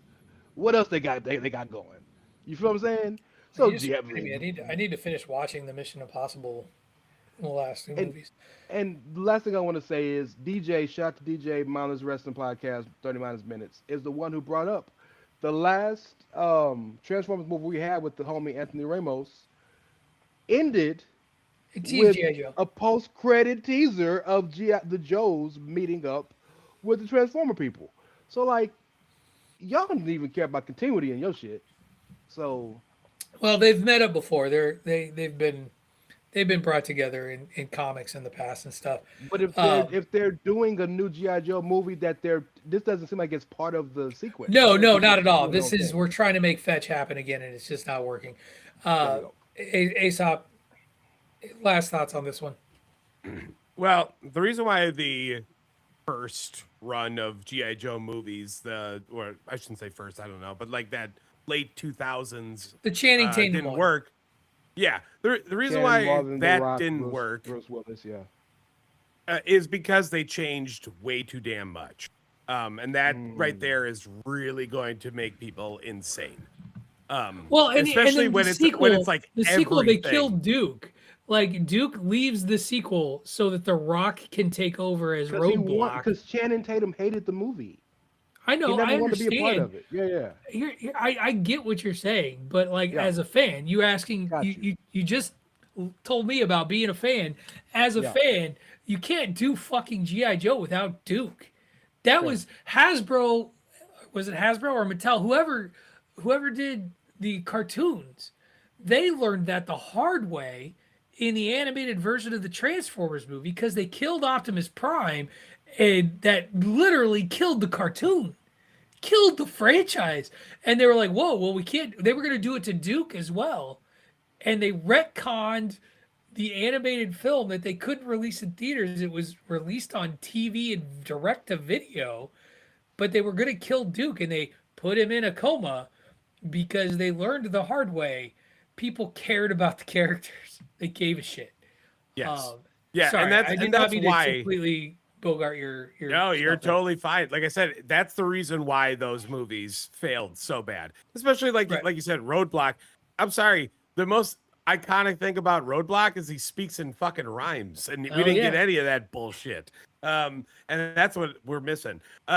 Look, there, it can work, but under the current atmosphere of the world being so military driven, and maybe it's best to hold off on any sort of military themes, because it's good. You're going to get a lot of pushback. Right.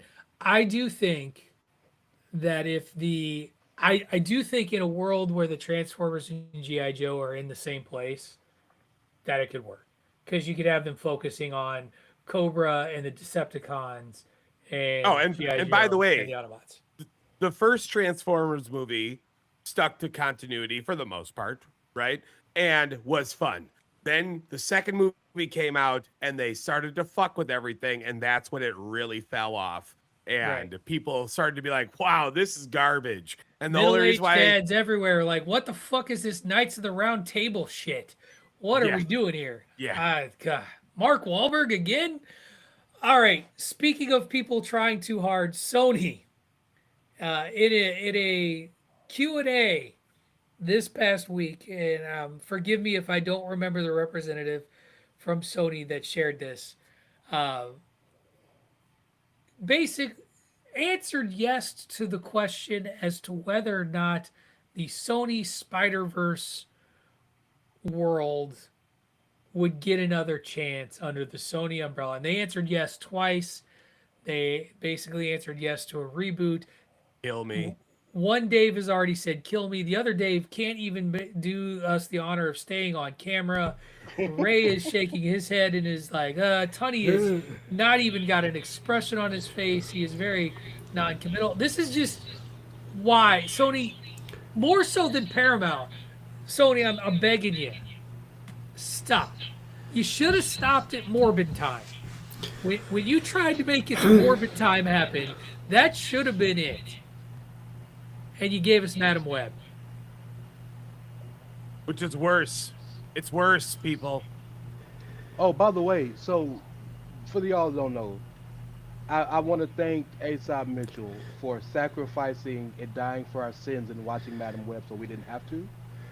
So And Morbius as well, Ray. He got paid Well, to do I that. thought- Let's not give I him thought- that much credit. He got paid But, to do both of those. Hold on, time out. I got paid to see Morbius. I paid extra.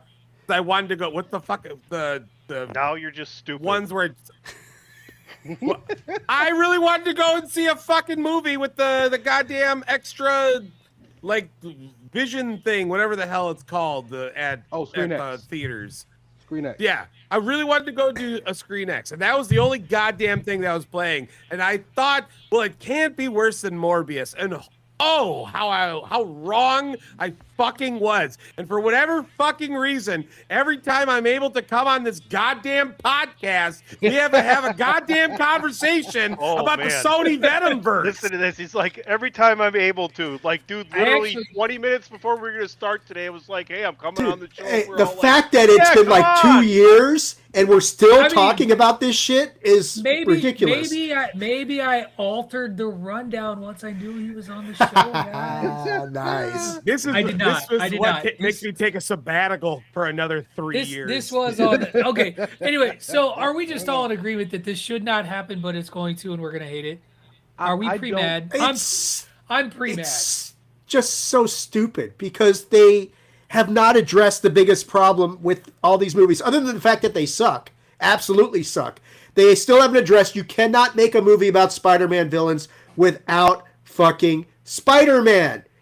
I mean, the only thing that the article pointed out, the only direction they could go that has any sort of modicum of a chance of being relevant is if they went with Miles Morales. That's it. Anything else is absolute horse shit. I'll give them a little leeway. You might be able to pull off a Venom movie, because like in terms of an idea, Venom, the first one, yeah, kind of like it works on paper, but execution really fucking sucked. Everything else, like no, you can't fucking do it. I totally agree with you on that, Dave. But you might be able to pull off Venom because Venom, realistically, now he's been a hero for quite some time. Right. Yeah. No, I mean Venom does have some drawing power that Craven doesn't. Madam Web certainly doesn't. All these other people certainly don't. Venom's got name recognition and enough of a following that you can work with that. Didn't we just but do the Last Dance for that though, right? Yes, we did.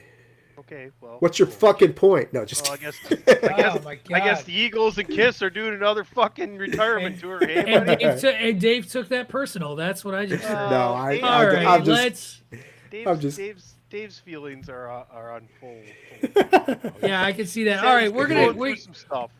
All right, well, Dave, we're gonna let Dave go through his stuff. We're gonna take a step away because we're gonna hand the show back over to Ray after this commercial break. When we come back, we actually have 5 voters today, so we don't need tiebreakers. Yes, That's exciting. No tiebreakers for this week's round of Battle Royal Madness. Dave's coming in cold, but he's gonna love it. Don't think we're gonna need him. Not gonna love it. He's not. I'm gonna dip out, guys. All right. He's not gonna love it. Later. If there's not a lot of people on this channel I love more than this dude, but the things that I like, he tends to hate. So he's not. That is why he is going to be a great participant for Battle Royal Madness. Stay tuned for Aesop going off on Ray Cash. We're going to do that in about 30 seconds. For those of you that are with us live, it's going to be like 2 seconds. Stick around. It's going to be great. You're listening to Bandwagon Nerds here on the Chairshot Radio Network, part of the Chairshot.com. All right. Welcome back, everyone, to Bandwagon Nerds here on the Chairshot Radio Network, a part of the Chairshot.com, where we remind you to always use your head.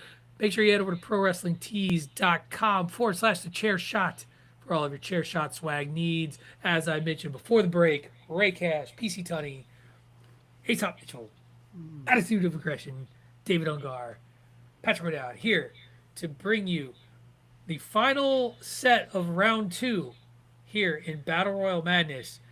We've got Star Wars and the best of what's left. Ray's already got the brackets up. I'm going to minimize my agenda so that I can make this bigger so that my 47-year-old eyes can read these matchups. Because good Lord, even though I already sent Ray my picks. He actually knows who I picked because I thought I was going to be on vacation.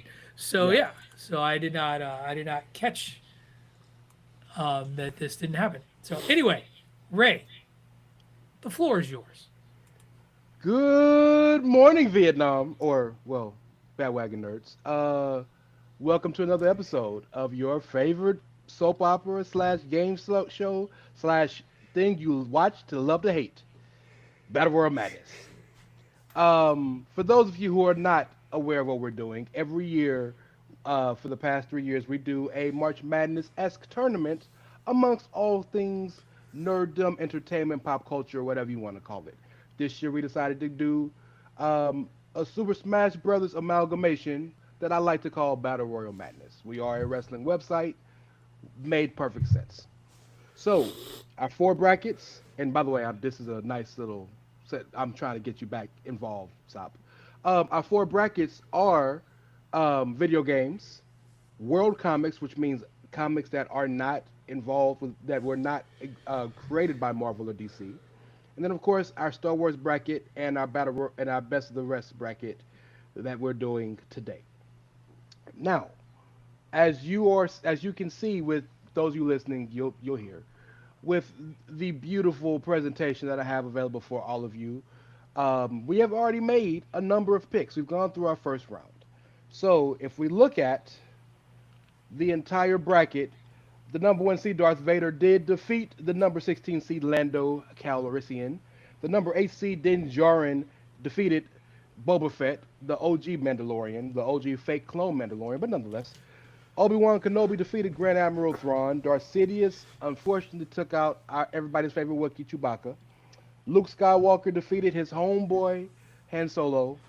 General Grievous was defeated who was the 7th seed by the 10 seed Moff Gideon. Darth Maul, aka Patrick O'Dowd's favorite Star Wars character, defeated Cad Bane, and Yoda defeated Fennec Shand. So today we are doing the second round. Gentlemen, are you ready? I mean, I'm ready. Let's do it. Tony. Round 2, guys. We have our 1 versus 8 matchup. We have the number 1 seed, Darth Vader, facing off against everybody's favorite Mandalorian, and the guy that's probably going to make $1 bajillion at the box office in a couple months, Din Djarin. All right. I'm going to go with you, Patrick, because I always start with you out of respect and reverence and deference to the fact that this is you're the captain of our ship. I know who you're picking, but I'm going to give you the opportunity to explain who you're picking or change. Who do you have? Well, before we do that, I thought that trailer sucked, but that's just me. Yeah, well, there we go. Not excited for the Mandalorian Grogu. We'll probably still have to see it because this show is going to make me talk about it. But Dave, sorry, other Dave, not regular Dave. I am to the Star Wars universe what you are to the MCU. I'm so done with it. Anyway, all that to be said, Darth Vader doesn't even need to use his lightsaber because he will force choke a bitch. I don't care how good you are and how much Beskar you're wearing. He don't need it. He gonna crush you. And it's not gonna be pretty. And then he's gonna squish little baby Yoda, as we all should, because you can't escape that little bastard. Yeah. He's still a child and doesn't know how to use his powers to the extent of Darth Vader. So Vader wins with or without Baby Yoda and advances on. Well, next we'll go to regular Dave, apparently. Yeah, everything Patrick said. Wait. Go to Jewish Dave. Yeah. Shit. Nicely done. Everything Patrick just said. Like the trailer says that the bond between Din Djarin and Grogu just gets stronger until Darth basically crushes both of them with the Force and chokes them out, and that's the end of the bond. Yeah, this is not a matchup. This is a rout of epic proportions. It's Vader. Peasy Tony. Star Wars, baby, it's Star Wars, baby, Darth Vader. Wait, Bill Murray showed up? Yeah, Little Bill Murray. You know, we can't talk about Chevy, but we can talk about Billy. It's not even close. This graphic is amazing, though, by the way. Thank you. If we're going better sigil, I'd go with Din Djarin, but The Darth graphic is better than the fight will be, right? Darth would probably ruin the sigil as well. Cooler helmet, Din Djarin, by the way, as well. Random, but I was watching Dax Shepard's podcast with Sterling K. Brown, and they were talking about him on the People of OJ show, and he was like, "Bro, you're a better actor than Chris Darden was a lawyer," and so that reminds me of that. It's very funny. Visitor Dave. It's lawyer look, Dave. I'm going to Dave say Soft, this, by the and way. I Dave don't know. Soft. I don't want to. Uh, yeah, I think if you ever do this bracket again, you need to do Star Wars sans Darth Vader. Let's just be honest. If Darth Vader don't win this, the fix is in. To that point, I want you to. I really want you to Didn't expound. somebody on beat that. Darth Vader? But hold in on, actual hold on, Star Wars? hold on. To that point, Yes. Just to one. that hold on. To that point, the number Why one was- seeds are hold on. To that point, the Oh. number one seeds are supposed to be close to insurmountable. That's the only reason why I felt comfortable putting him in this. Sure, but like I think I think for a lot of the other things, there still could be like some contention in other from other individuals. I'm gonna tell you right now, Darth Vader needs to walk away with this entire bracket of Star Wars. If he loses, fixes it. Didn't he already lose to somebody though in the bracket? In real Star Wars life, yes. I mean, I was just. Well- Hold that thought, Dave, Tony. Dave, just, I'm sorry, second Dave number 2. There is one character that stands above head and shoulders. Okay, who's next? Next, Oh, everybody. Star Wars character. No. You will put moving respect on. on R2D2. You will Moving put on respect to- on his name. Moving on Respect to- Jar Jar his Binks. name. Jar To Jar our Binks. five, Respect our moving on D2. to our five Fucking Most Sweet powerful trash character in can. Star Wars. we have Ewan McGregor versus Uncle Dead Guy. Obi-Wan Kenobi versus Darth Sidious. Yeah, by the way, Sop, that's my nickname for Palpatine is Uncle Dead Guy. And I'll start with you. We'll go backwards. Go ahead, Sop. Who you got, my boy? Young Dave. You're young Dave. I'm old Dave. That'll clear the take whole it. thing up. I Dave would go Dose. with that. Dave Dose. Yeah. This is a fun battle, in my opinion. Like this one, there is claim for both individuals. In my overall, it's really hard to plan this. But if I'm going off of my Star Wars logic, got to give it to Sidious. I think if he's been alive that long, he's been kicking. He ends up getting the ridiculous mecha contraption that they fucking give him in the last goddamn movie because that was a choice. Still based off of that power, I'm gonna take Sidious, and I hate doing that, by the way. We'll go opposite. Percival. I mean, Obi-Wan is just one of the greatest Jedis of all time, but Darth Sidious at his peak. If that's what we're doing, this is not even close. Sexy Dave. Oh, I kind of like that. You like that? I like that. Kirk Wow, Cousins. that's Kirk good. Cousins likes it too. Yeah. As much as I want to pick Obi-Wan here, I can't because I think about Sidious, right? And I always go back to that fight he had with Mace Windu, where he basically toys with Mace Windu the entire fight as a means to elicit a certain reaction from Anakin to flip him to the dark side. And Mace is every bit as strong as Obi-Wan is. So yeah, I'm with Tunney and sexier Dave, and saying that Darth Sidious is the winner here. So Do you even want to talk about what you picked, Patrick? Because we know where this is Well, going. here's why I picked Sidious too, and I think this is one of the few times, as much as I love those prequel trilogies, in Episode 3, there's a choice to make as to who faces who, and Yoda's like, "You ain't ready for that," yeah, and sends him after Anakin. So that's about all you need to know as to how that fight was going to go. I have one good point. Really good point. I have one question for the group. I am the youngest Padawan here on this panel when it comes to Star Wars. Is there anybody in the movie Star Wars verse? I'll even give you the TV shows. I never watched the shit, the cartoons, the animated. That's better with the stick than Obi-Wan is, though. I mean, Yoda. Luke. Yeah. Luke's better at everything than everybody.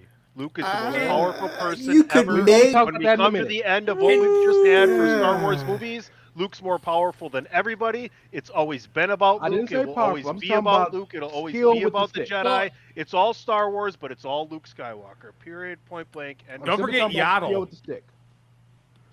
Yeah, Yaddle is pretty good too. She We was never, we never saw Yoda versus Obi-Wan, and that's Well, and here's the we other thing to might. keep in mind. Well, we won't. No, when it comes to Jedi Knights, as we go full dork on this, you can't just point to their swordsmanship because that's only a part of the equation. So while Obi-Wan is very good with his lightsaber as a fighter, in reality, there's also this strength within the Force, and Obi-Wan is up there, but he is not so engrossed and embedded in the dark side that he could handle Darth Sidious on his best day. At no point in his time, either, because he killed Darth Maul twice, for crying out loud, So and not even with close. that thought, then we know who's gonna win this next one, because you just mentioned Darth Maul got killed twice by Obi-Wan, and Tony says that everything that Obi-Wan is, Luke Skywalker's better. Ain't gonna go good for your homie in the face paint. Do we talk about this, or you want to keep moving? I mean, the Well, you matchup got- gets you gotta the have matchup rookie gets the Luke conversation. right there. Okay, well then was DC Dave. It's a good fight. I absolutely love this matchup because I think Luke versus Darth Maul, like Tony's saying, Luke may be the best with the lightsaber. Darth Maul is going to challenge him. It will not be a cakewalk. Luke is going to have to fight and fight hard. But like Patrick's saying, you start taking in the intangibles into the Force, into this whole thing. And we saw Luke walk through a legion of Death Troopers. What's Darth Maul really going to do? And Obi-Wan taught Luke pretty much everything he knows. So I think ultimately when you take all the factors of the Force into consideration, Luke wins this relatively handily. Right, Tony? peak Luke.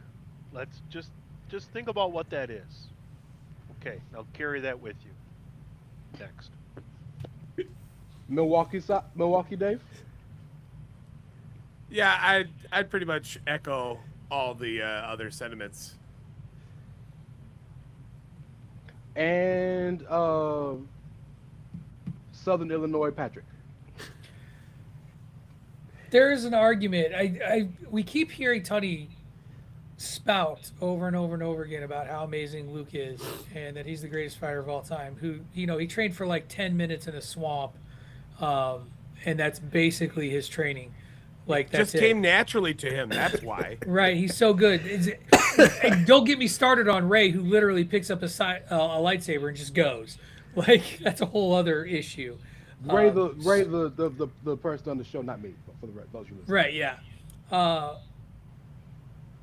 There's an argument that his sister was better than him. That's all I'm going to say. Anyway, that is a conversation for a different tournament where she makes a bracket. In this case, yes, I agree that Luke Skywalker defeats Darth Maul in a Jedi combat. Well, so there's not much to talk about this next one because I'm pretty sure everybody and their mama know. Even Giancarlo Esposito will tell you But at least he who looks under cool. this one. Yeah, I like that you gave him the Death Saber, though. I like that you gave him the Dark Saber. That's the reason why I picked him in this tournament, because him as a regular dude, and to his credit, the way he ingratiated and learned the Mandalorian way, got Beskar, stole the way everything that they did, on top of getting the dark saber, made him formidable. But I mean, we're talking about Yoda. We talk about. We'll start with Percival Charles, and we can go ahead. You can give me one word. We can get out of here and move on to best of the Well, rest. I'm working on something for you. Well, there we Okay, go. well I'll come back to you. Trivia, Dave. Ooh, Dark Saber. I got Yoda. Trivia, Dave. Yeah. Yeah, give me Yoda all the way. UFO, Dave. I think Yoda beats his ass with his walking stick, even with Moff Gideon having the dark saber. So yeah, it's Yoda. Disney, Patrick. this was the other one. Like in terms of characters, Yoda. Dave, you just said he can beat him with his walking stick. Yoda doesn't pull out his lightsaber unless he absolutely has to, because he's that entrenched and powerful within the Force. Like he didn't battle Count Dooku with a lightsaber until he kind of felt like, oh, all right, I guess we're doing it this way. Yeah. And the only reason they did it that way is because he had to protect Luke, or Obi-Wan and Anakin at the same time. So this is, yeah, he just sort of does one of these, and Gideon's done. Well, But so his art was cool. gentlemen, that brings us to the end of this part of the tournament. Well, so going forward in your Sweet 16 for the actual Star Wars bracket, it's almost like I planned it this way. Your number 1 seed, Darth Vader, will face his mentor, his what do you call Padawan and what's the Master and apprentice, yes, right? the Master versus Apprentice. Thank you.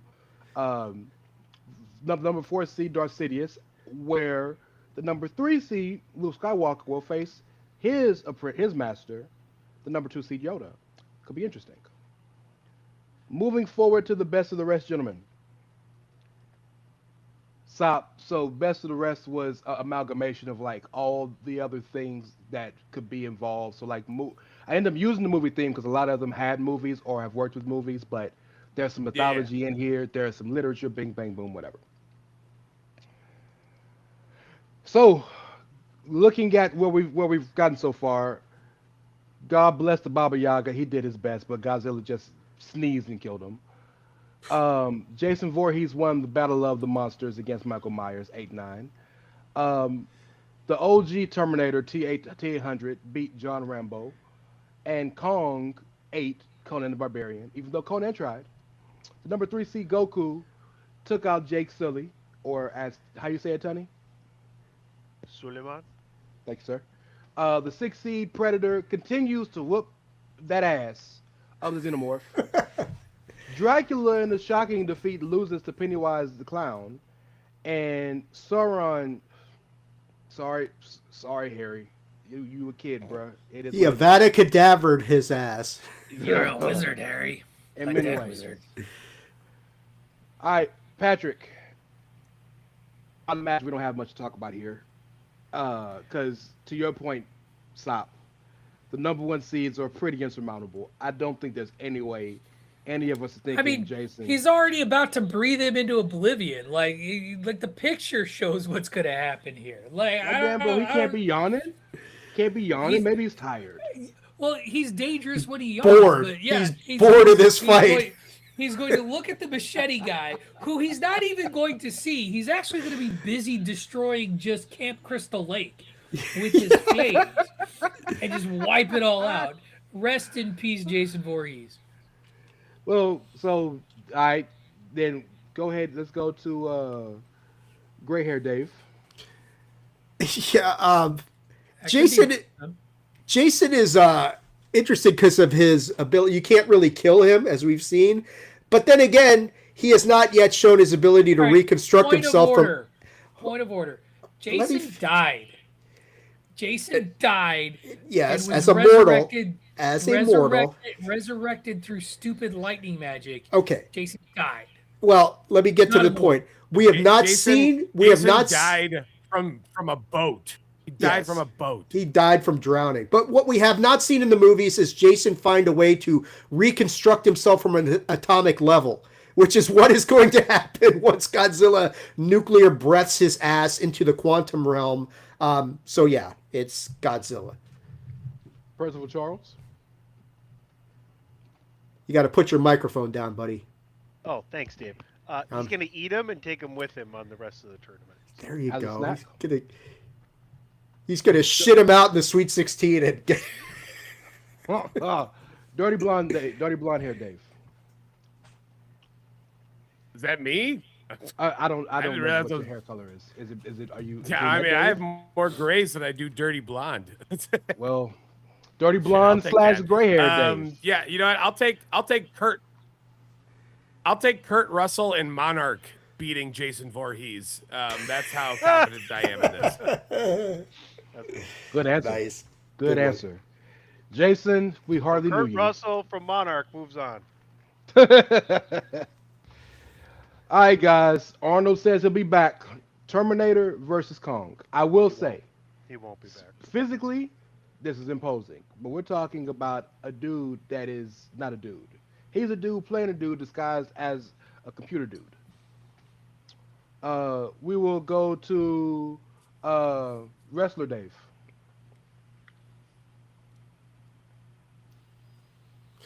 Dave Vanguard didn't wrestle, my boy. I'm talking to something. I would sooner have more of a trouble trying to figure out this one. I think this one is there is a world, I think, where the T800 does win. It's just not this one. So I'll give it to Kong. PC. I think there's a possibility T2000 could win, but I don't think. Why I T800 didn't choose him? I don't think T800 has a chance in hell. Look at those fangs on that gorilla. Yeah, we're going with Kong here. Lawyer Dave. Yeah, man. As resilient as the Terminator is, it's similar to the Jason situation. We have not yet seen the Terminator find a way to reconstruct itself, but being torn to shreds, which is basically what Kong is going to do to the Terminator. So yeah, it's Kong with the walkover victory here. Senor O'Dowd.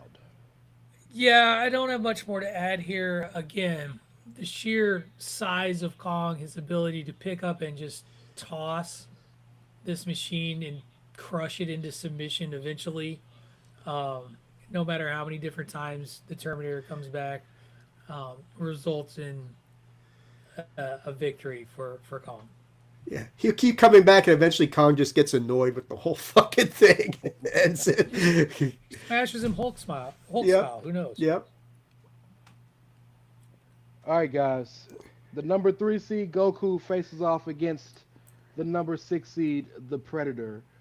Next, we are going to go to Grandpa Dave. Dude, like, That could be either one of us. that could be either one. I think he's talking about It's like that. old Dave. Old Dave is yeah. what he's talking about. This is not. I mean, the only chance that the Predator has here is if Goku has a tendency to just kind of like fuck with his opponents a little bit and let him get some shots in. But even then, that's just not going to make any difference. Goku's a next level world ender on a lot of levels, and I don't see the Predator having much of a chance here unless Goku flat out lets him win, and that's not going to happen. So yeah, I got Goku winning this one. POD. So I think I said this the last time we talked about Goku in the first round. The only way the Predator wins is if during the first 28 episodes of the season, while Goku is preparing for the big fight that will eventually culminate at the end of the show, the Predator gets him. Otherwise, Goku goes Super Saiyan and destroys the Predator. So I'm going with Goku because the Predator, while he does prepare a lot, doesn't quite prepare enough. He's gonna have that moment where Goku gets down and we think maybe this is it for Goku, but that'll be the end. An alien will show up, save the day, He might not even have to go Super Saiyan, if we're being honest. No, you always New go Super Saiyan. Like, New that's just Daddy how it Dave. works. Look, Goku got hit with his own spirit bomb at one point, right? And he was fine. Yeah, He more or laughed less- it off. And he. Well, I mean, look, no one could feel his ki, but he still came back from that. I'm sorry, this is not even close. It's Goku.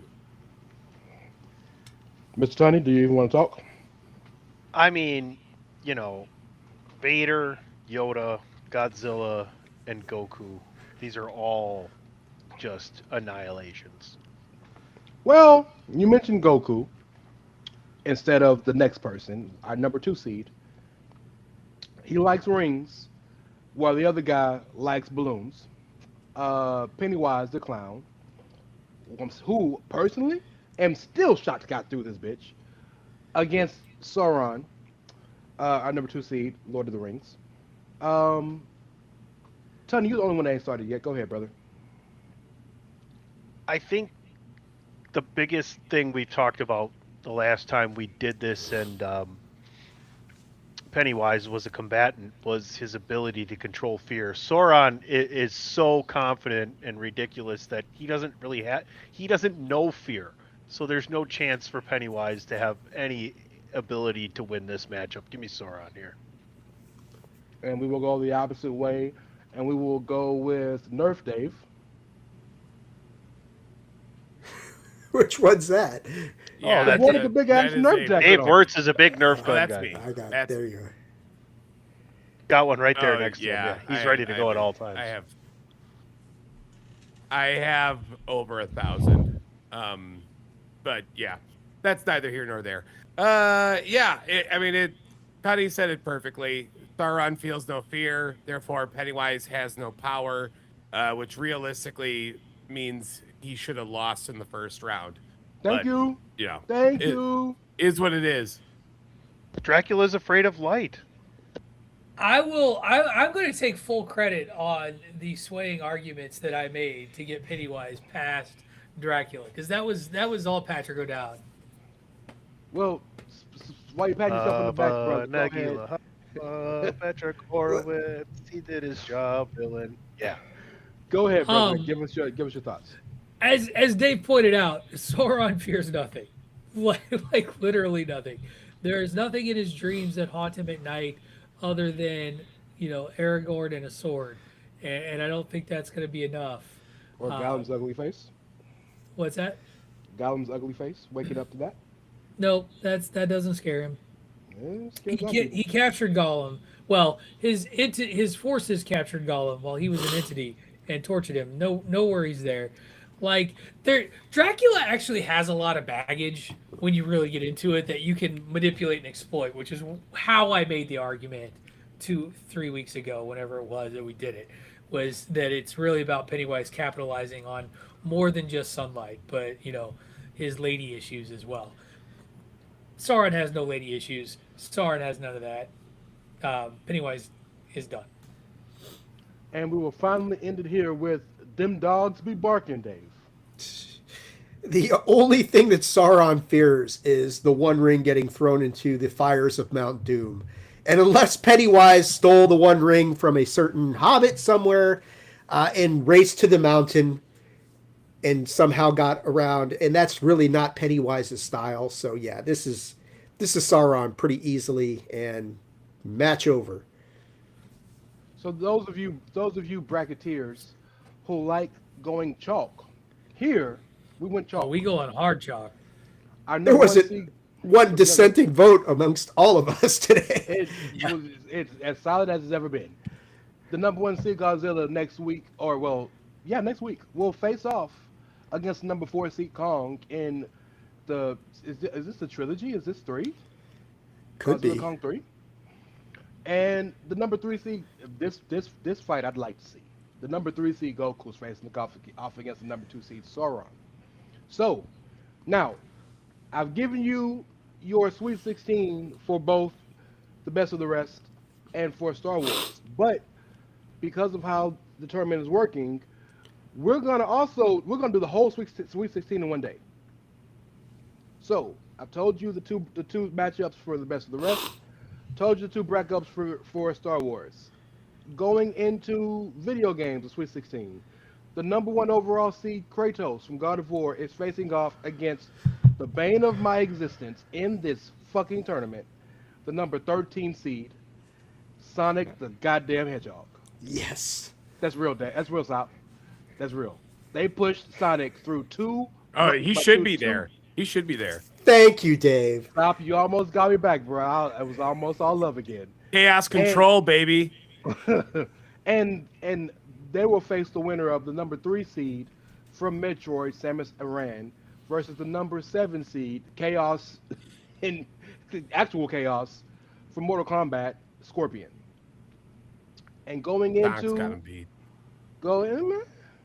going into World Comics, our number 1 overall seed, Omni-Man from Invincible, or should I say Image Comics, is facing off against, you guessed it, his son Invincible from Image Comics, the 1 versus the 4, and again Chalk, the 3 seed from from Variant is Spawn Variant Wildstorm from Wildstorm Comics. Spawn facing off against from the boys, that dastardly Homelander. So that's all. Next week, same Battle Royal channel, same board Battle Royal Madness time, same board Battle Royal Madness PowerPoint presentation, and I hand it back off to El Capitan Le Villain, Mr. Patrick O'Dowd. I love that I'm French today. All right. That of course means that we thank you very much again, Ray. Sorry, don't let Greg hear that. He'll be very upset with me. Greg likes to beat me sometimes. We've done it before. I'm sure he does. A lot of fun. Love the little graphics, the walking Thank graphics. you. Those are fun. This is your Good first work. time seeing it, yeah, because you missed the other damn It's true. two. I've been gone. I've been And living that Disney life. Here's the best part. I tried to send it to his ass. He was like, "Nah, I'll see when I get back. I'll watch it. I'll watch it on screen." We didn't I've been record a busy. damn live one once while he was gone. So here we go. Yeah, that shit happens. Anyway, that of course brings us to our last segment of the show. Our real quick once around, what you watching? What is it that these nerds have been checking out, either on the big screen or the small screen? This week we will start. Holy crap! I got like so many choices. We'll start with Ray Cash this week. Ray, what you watching? Nothing special, nothing new, nothing major. But again, I always want to prop up the 2 shows that are everything to me right now. Alex Cross on Amazon Prime. Shout out to Aldous Hodge. Shout out to Isaiah Mustafa, aka the Old Spice dude. And dog, The Pit is amazing shit. If you wow.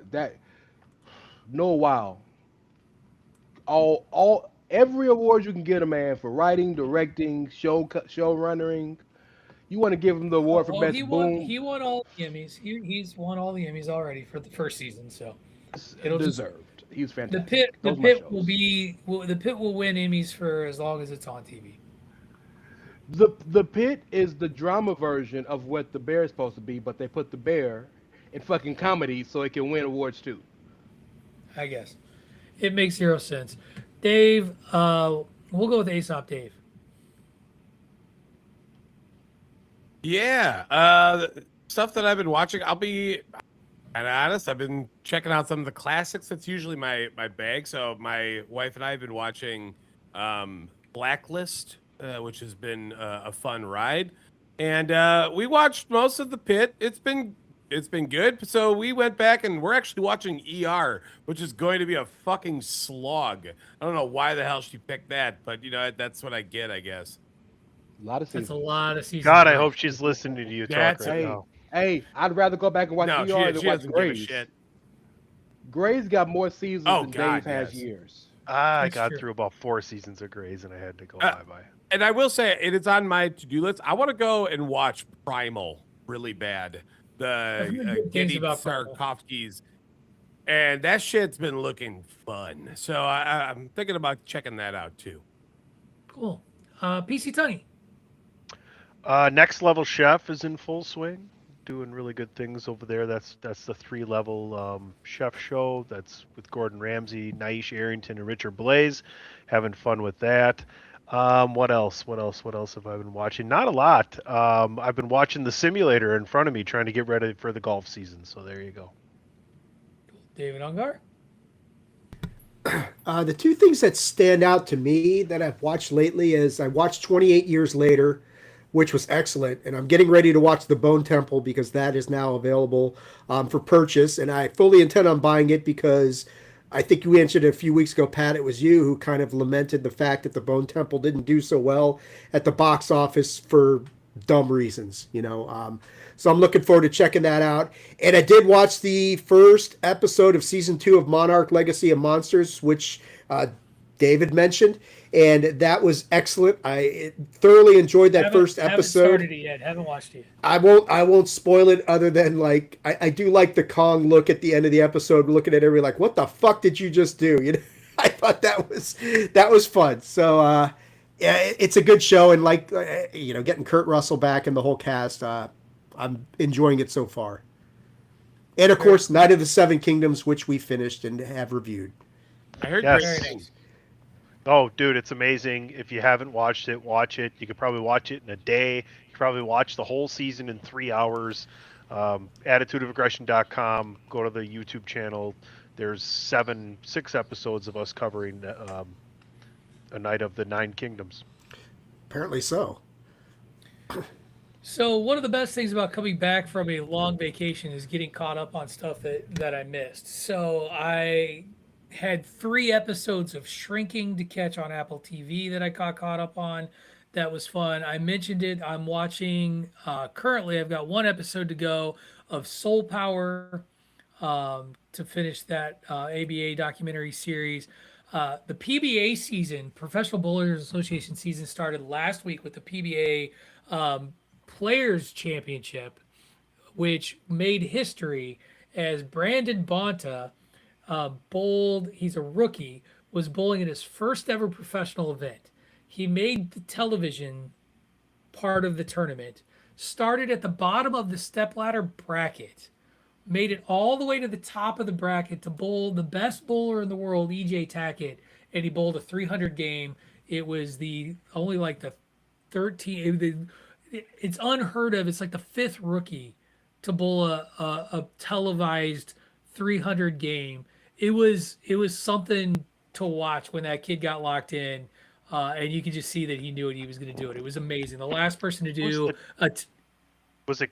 Yeah, go. Who was it? Jason Belmonte was the Was it last Belmonte? Oh, I was thinking, televised who's the- 300. Who's the tall Chris guy? I'm trying to think of his name. I thought he did it. Oh, as well. Chris. I know who you're talking about. Yeah.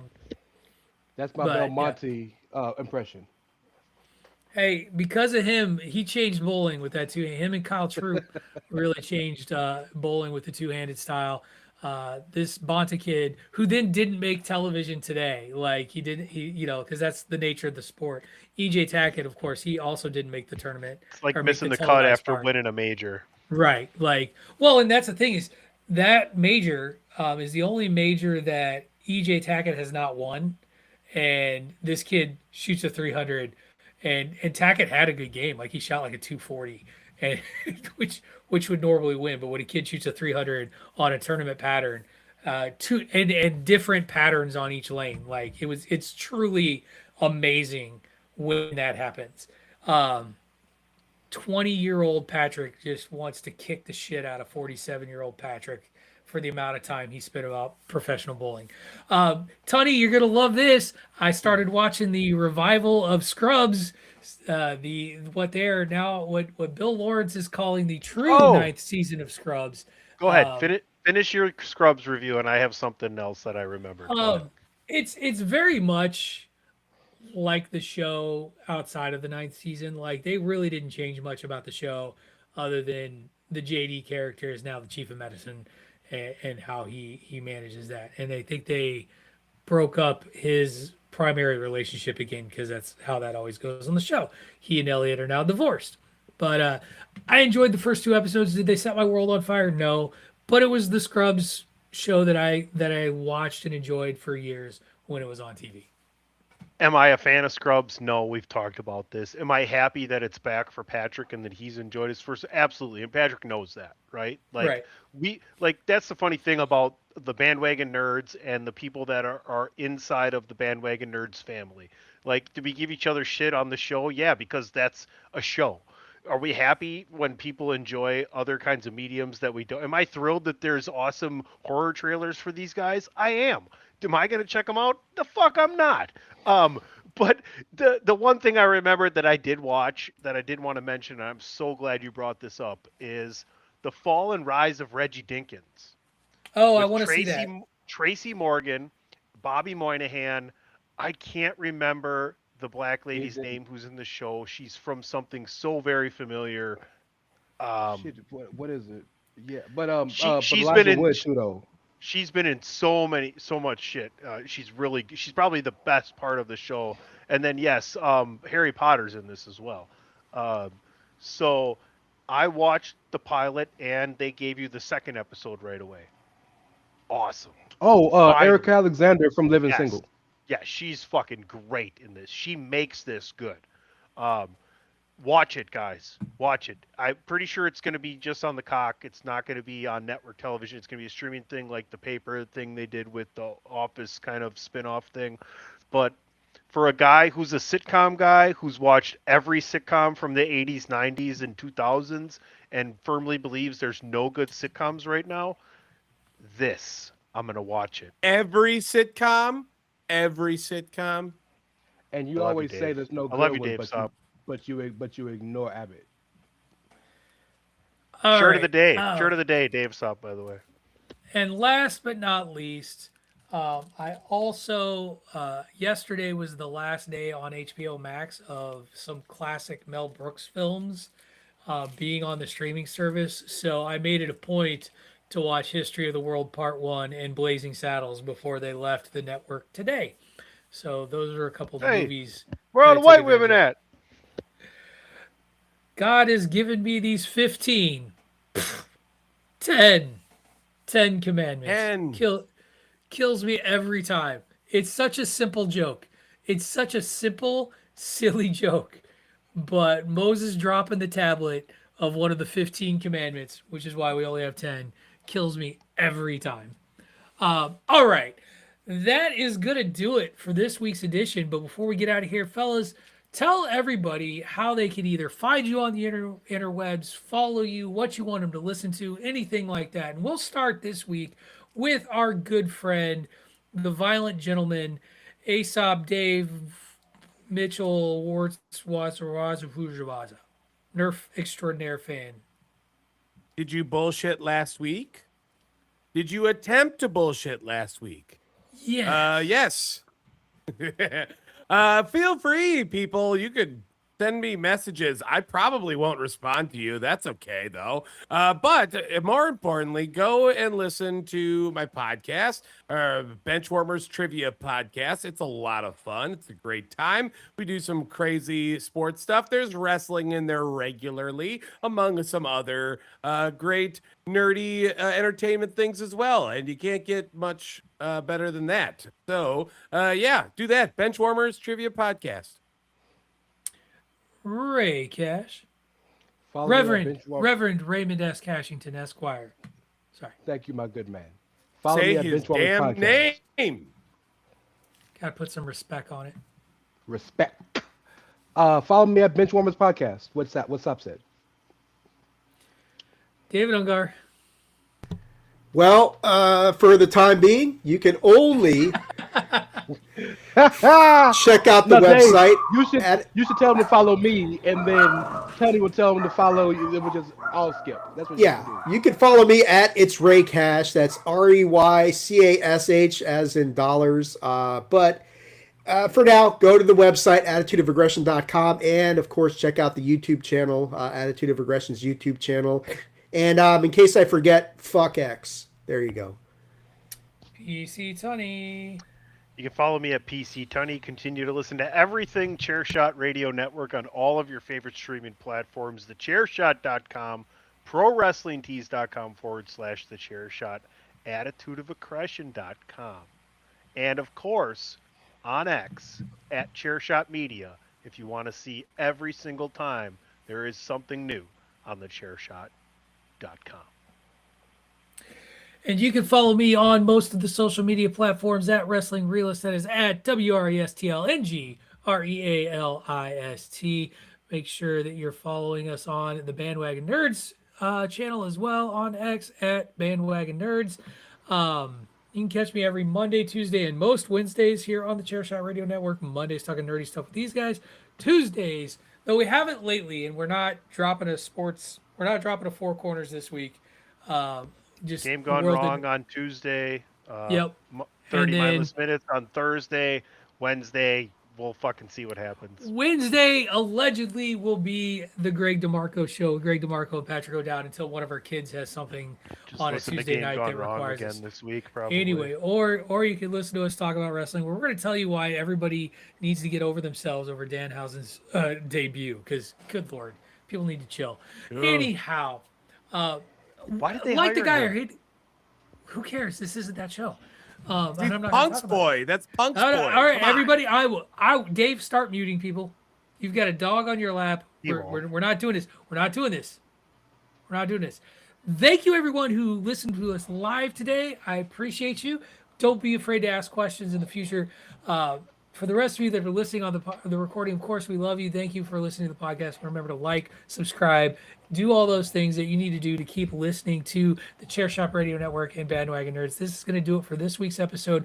Now get yourself out of the basement, get some sun, and then write to the NBA and argue that ABA stats should count for players that played in the ABA and the NBA. Julius Erving deserves better. You've been listening to Bandwagon Nerds here on the Chair Shot Radio Network, part of the Chairshot.com.